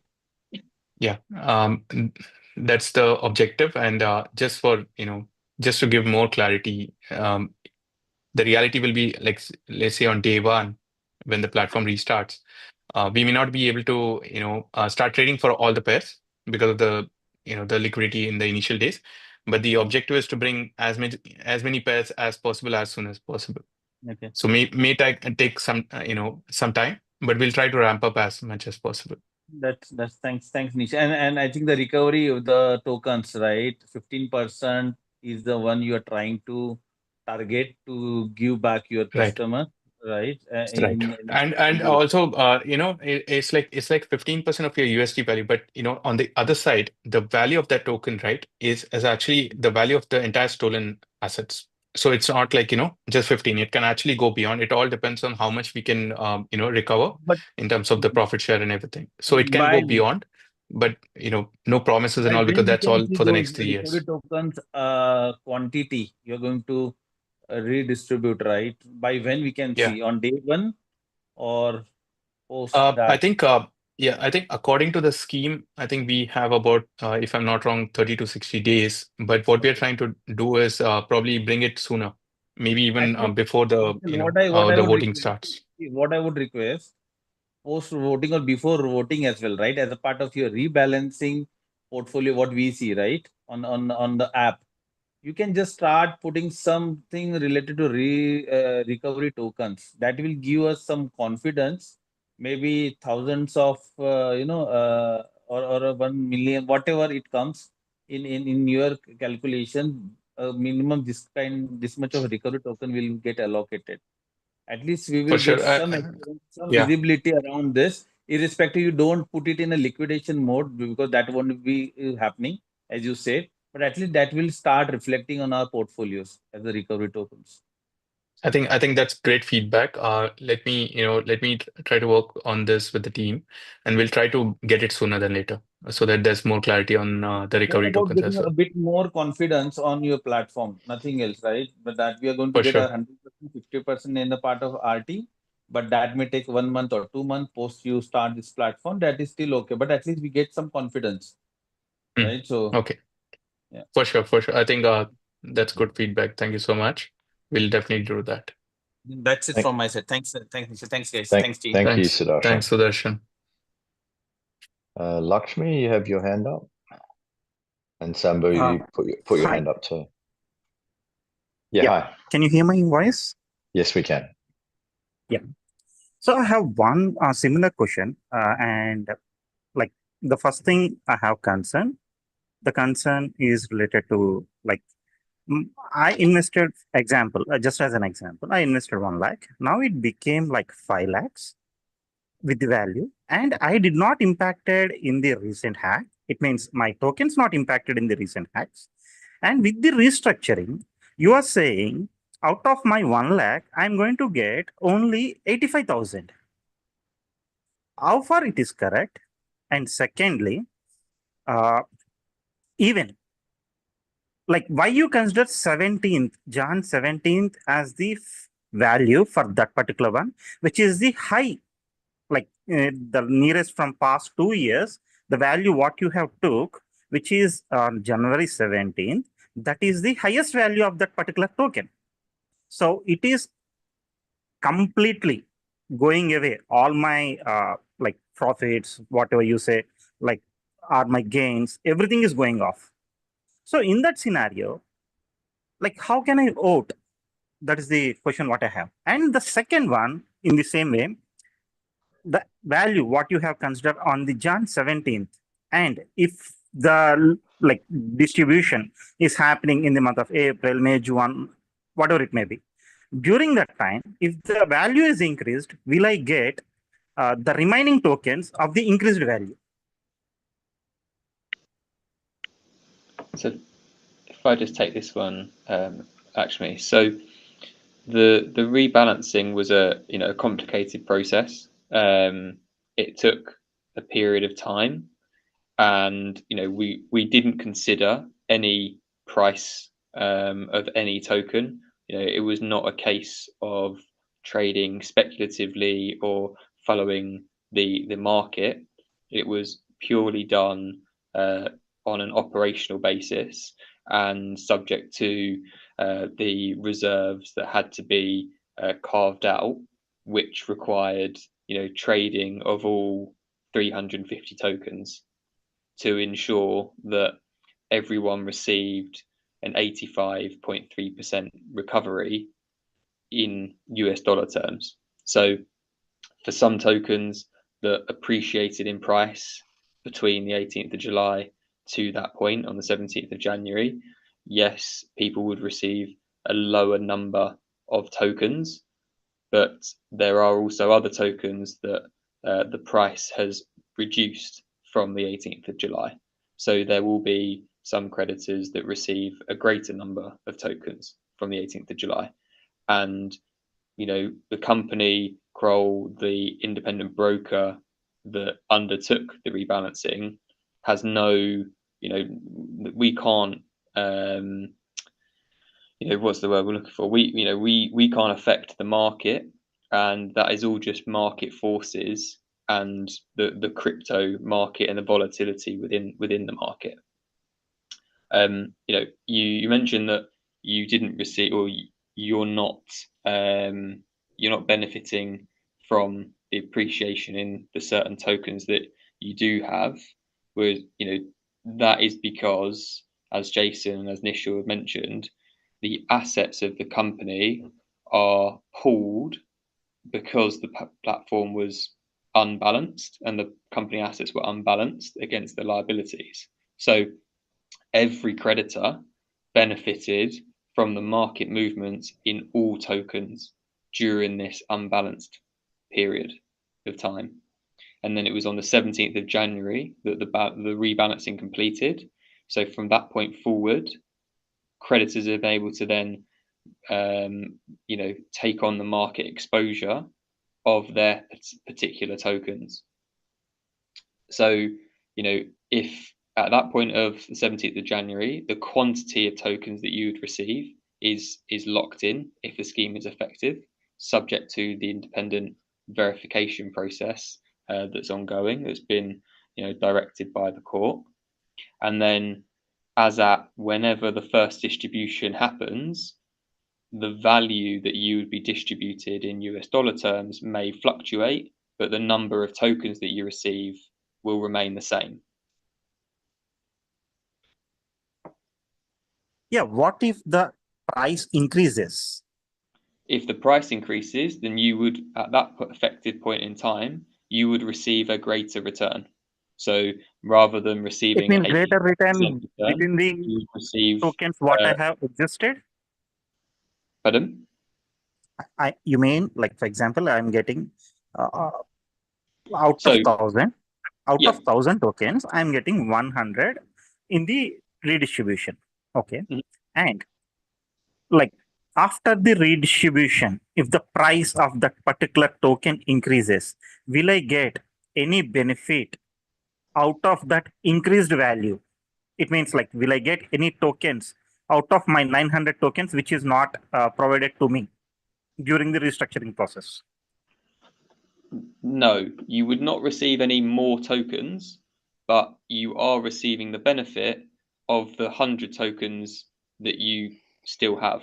So if the 100 tokens in your example on the 17th of July were worth $100, you would, at that point in time, you would get $100. If when we make the distribution and the scheme is effective, if the value of those 100 tokens is now $200, then you will get the benefit and you will receive the full upside of the market movement, and you would receive $200. Okay.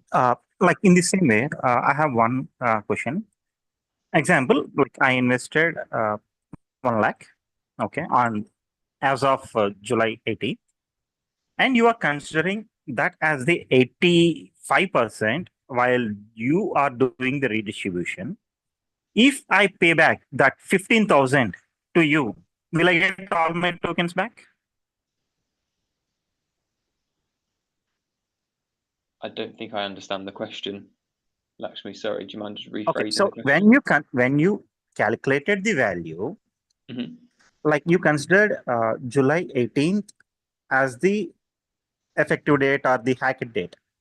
Yes. During that time, you are redistributing the remaining existing tokens or existing values. That is how you determine the 85% of the value the user is going to get, right?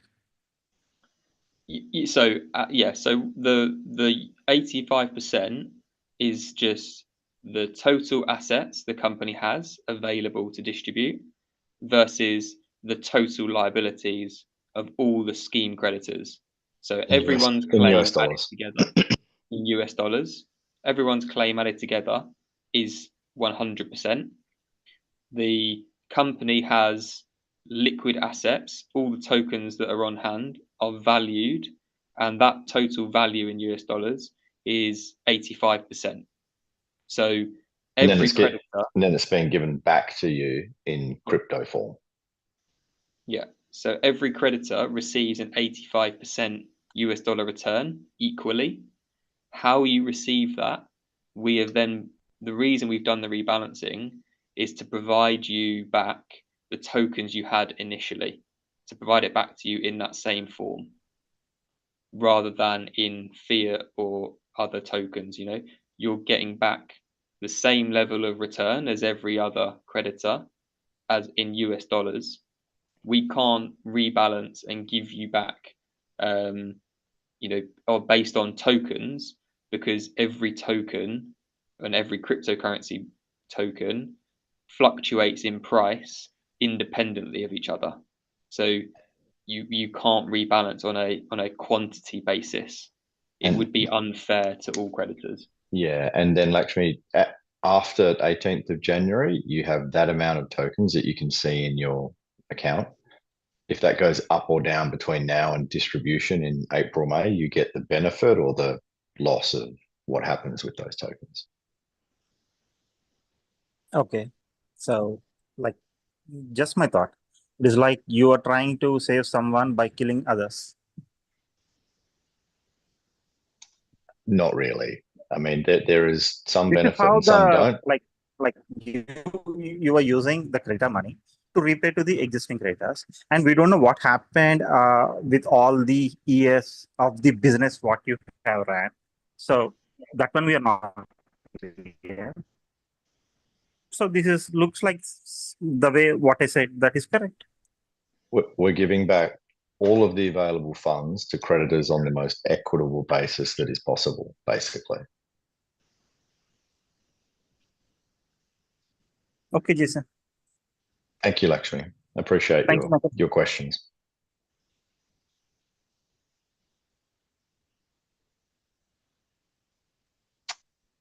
Okay, Sambu, Raghav, or Sagita, do you have a question? Jason, there is no question from my end. Whatever question I just had on my mind, everybody they just asked the same question, and I got the answer for the same. Thank you very much, Sangeeta. Yeah. Raghav? It's my question is to Mr.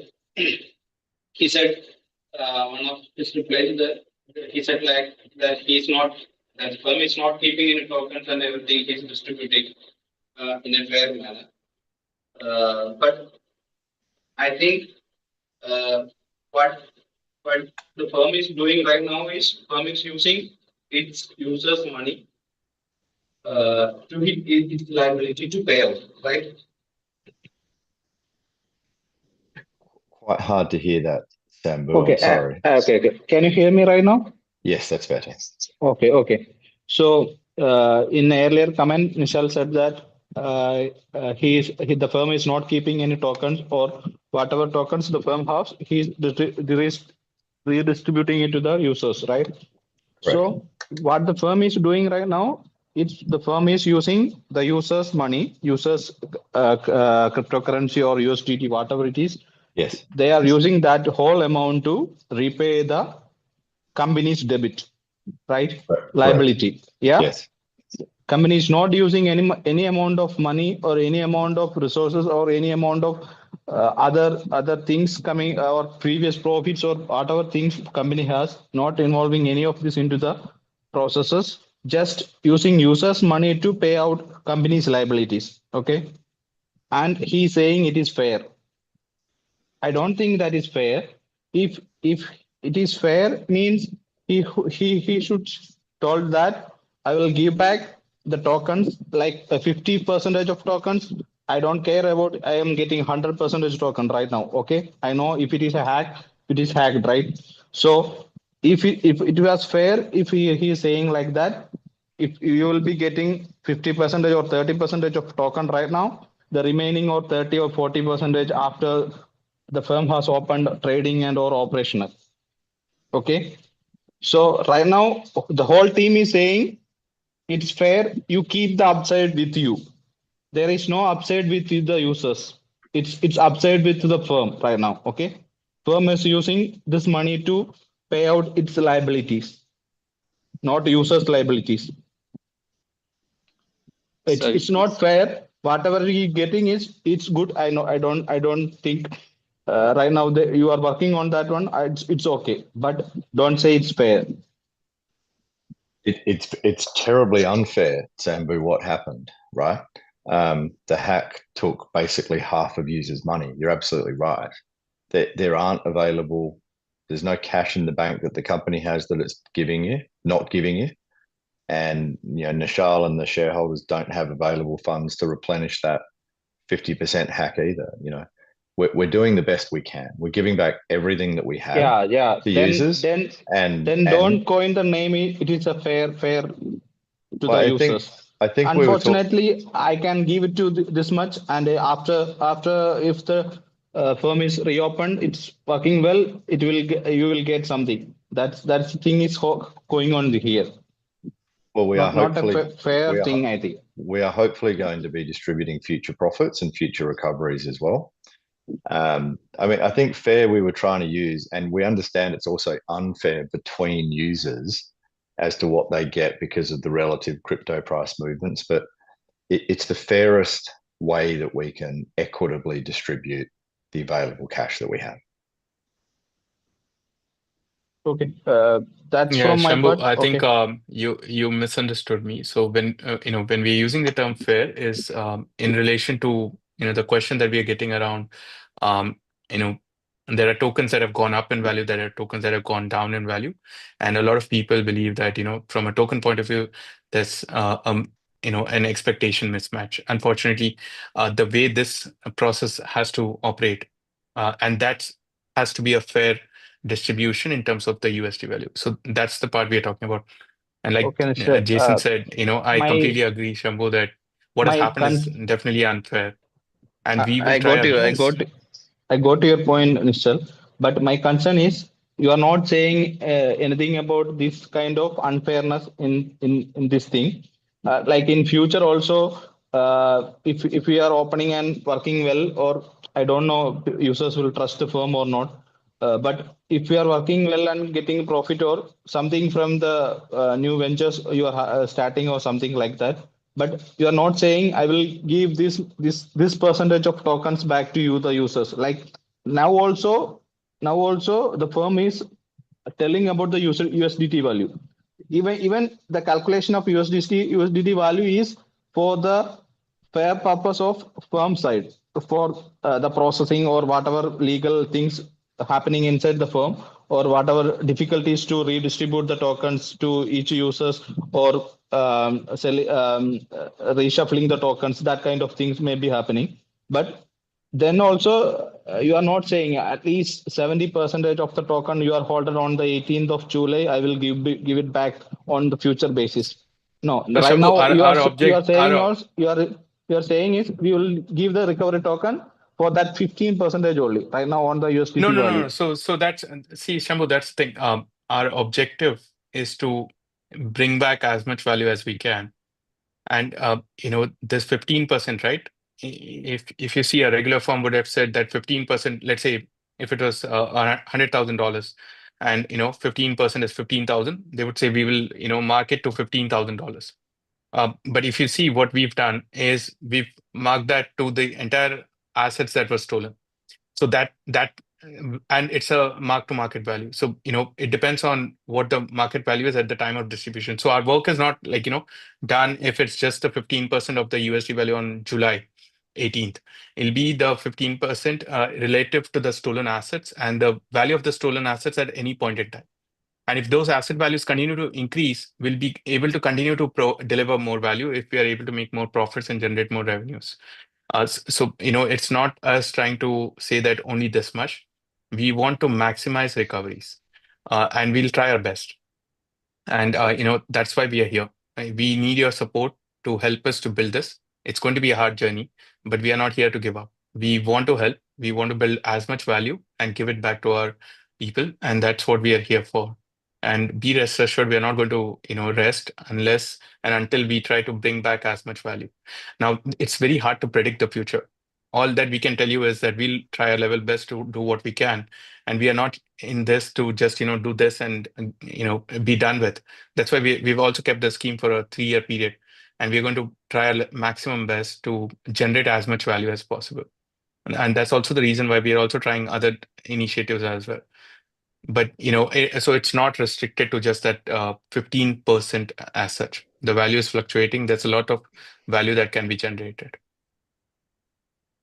Okay, thank you. That's from my side. Thank you, Shambhu. Thanks, Shambhu. Raghav? Yeah. So I have a follow-up question on the discussion that we just had regarding the stolen assets, right?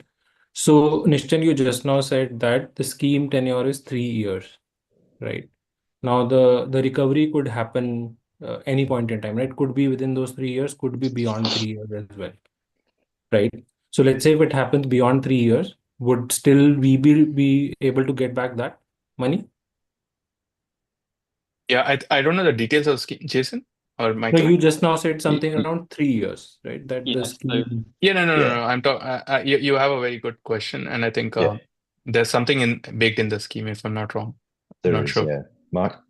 yeah, so regarding the 3 years, the 3 years is there, it's there for the time of the scheme, and it is also there for like the profit element as well. So the profit element will definitely end after the 3 years for the profit sharing.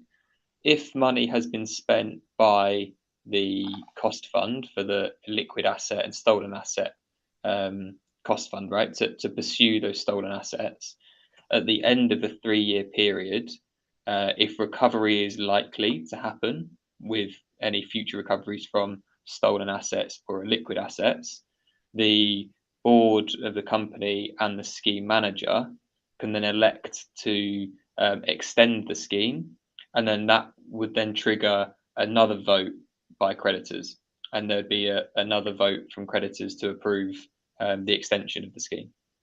Which I think was lower, Mike, wasn't it? 50%? I believe so.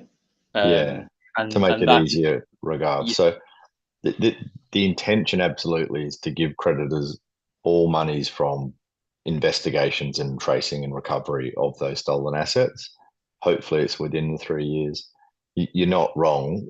These actions can be very difficult and time consuming. If we get to the end of the 3 years and we've made good progress but haven't been able to actually make the recoveries yet. The board, and I'm the scheme manager, we would extend it to enable those recoveries and then distributions to creditors. Okay. So just to clarify that, let's say even the recovery happens in the 4th year, still those recoveries would be paid back to the creditors. Yes. Is that the right understand? Yes. Okay. Thank you. The second question I had was regarding withdrawals. So let's assume the platform reopens, right? So obviously there'll be a lot of people who would want to sell their crypto, right? And so are there any plans to ensure that there is enough liquidity? Because otherwise the price may drop as soon as Right. yeah. Yeah. So Raghav, we're working on a few things, and I think I answered a part of this already, which was, on day one we might start with a few pairs, and then gradually increase the number of pairs so as the liquidity builds up. We'll also try to find any liquidity providers that we can. But yeah, I think it's going to be a gradual. The good thing is WazirX has a large user base. And while there will be people who want to sell, there will also be people who want to buy. So, it should be relatively faster to build liquidity. But you're right, on day one, let's say, for example, if we start all of the pairs, there'll be a lot of, fluctuations. So we want to see how do we ramp up in a short period of time. But yeah, we are thinking about that aspect, and we'll try our best to build liquidity in as short a time as possible. But there will be a short ramp up period. So Nishchal, when you say like specific pairs you will enable for trading, right? So even like my specific question is even for those pairs, do you have a confidence that there will be enough supply, or there won't be any liquidity constraint? I think look, the crypto to crypto pairs, for example, I think that's relatively more straightforward. The crypto to INR pairs, that's where I think there'll be some initial challenges, but I think over time it'll build up. So we might start with a lesser number of, let's say, the INR pairs, but I think the crypto to crypto relatively liquidity should be more straightforward. But see, I think a lot of people would want to get the money, right? And they can get the money only when there is an INR pair. You could also convert to USDT. So let's say crypto to crypto, you can always convert to USDT at least to, hold on. And then probably the first few pairs in INR, we want to make sure it's definitely going to be, USDT INR as one of those pairs. And that would help build out the liquidity. So let's say if I convert to USDT, right? Yeah, and then, USDT to INR you can do. But and USDT INR should usually be where the liquidity should start from, and then you can have other INR pairs. But yeah, in the interim, you could always convert everything to USDT and then swap from USDT to INR and do your INR withdrawal. But that USDT to INR step, right? Would that need any specific liquidity? I'm not sure. I'm just asking. I mean, it depends. See, look, it's a very unique situation, right? But when we started, we started with nothing, and there was very limited liquidity. But the liquidity usually start with USDT INR, at least from an India point of view. So that liquidity is going to be important. It's going to be not so straightforward considering the size and the situation. But we'll try our best to make sure that there's liquidity around that first. Okay. But it's not so much. Look, it's not like there's some button for us to turn on or something around that. It's about working hard towards bringing all the liquidity providers, the markets to start trading. But we'll do our best to do that. We've done this before, so yeah. Okay. See, I mean, like whatever is left or whatever people are getting, I think they can make the value out of it whenever, like, if they can get the right price for it, right? If there are Absolutely. liquidity concerns, then there will be further loss to whatever people have suffered so far. So I would Right. just request that if there can be special, if you can think more on it, how we can, improve the liquidity whenever the platform opens, right? For sure. I think that's definitely one of our top priorities for restarting, to ensure that there's no loss from a low liquidity situation. Which is why also I think I kept telling that we wouldn't open up all the INR pairs at least on day one, because it'll fluctuate a lot. We'll start with fewer pairs, build the liquidity there, and then start opening. So in the meantime, you can trade in the USD markets, which should be fairly liquid. Okay. The second question I had was on the crypto withdrawals, right? You mentioned that the first priority is to open the platform, and later, you can bring in the crypto withdrawal. When I say crypto withdrawal, just to clarify, I'm talking about, let's say moving my moving my crypto from WazirX to a wallet or to some other platform, right? So when Right. can we expect that to enable? So like for a user like me, it was not there before, right? Because like earlier, I think it was more like if you have done through P2P versus banks, some regulation was there, right? Right. So now, Right. how do you plan to overcome that, and when can we expect to have that? Yeah. See, I think again, there's something I just answered some time back was we'll start with the status quo, which is you go back to what it was, because that's already baked in right into the product, and it's part of the process already. As soon as we restart, I think our objective is because we've been, just like you, a lot of people have been saying that we also want to move to self-custody, or we want to move to a different platform, whatever that requirement is, and we want to make sure we can, provide that for all of our people. And but there are some compliance challenges, and I think building that, I don't have an ETA, honestly. It's not going to be something that I can put a date to, but that would be one of our top priorities. We want to build and bring that as soon as possible. The one of the biggest reason why that's a challenge always is the the the downside of having crypto withdrawals open while also taking in INR is your bank accounts can get frozen if someone deposits INR and they withdraw, and then there's something wrong with the INR that they brought in. The entire the amount or the bank account gets frozen, and then you can't service other customers. So this is the challenge that we need to go through, and deeper compliances, uh, more innovative methods of allowing withdrawals is something that we'll have to do. So what we'll do is it'll be in phases. I'm not saying it's a 0 to 1. Like, we implement this won't mean that, for example, today, maybe, X percentage of people have withdrawals open because they've not deposited INR, and stuff. So we want to go from that X percent to, let's say, X plus 10%, 20%, 30% in a staggered manner. And that's the compliance that we are talking about, where, depending on some specific parameters, which if your account, for example, adheres to that, then you would get it sooner, and then the other people will get it over time, which is why it's not really easy for me to tell you exactly how many months or weeks, because whenever we launch, you may or may not qualify for that. So it's all a subject of what the compliance and product teams build on this, but that's definitely one of our top objectives. Okay. I mean, the only thing I would say is that if it's possible, like let's say people who would want to withdraw, if you can prioritize them, because you said, right, like currently there For is sure. 10%, whatever. Like if you can prioritize that, then I think that would be helpful. Absolutely. Yes. It's something that, like I said, top of the mind for us, because it's been asked a lot, and we'll definitely make that happen. Okay. Thank you. Thanks so much, Raghav. Well, I think we're past the time.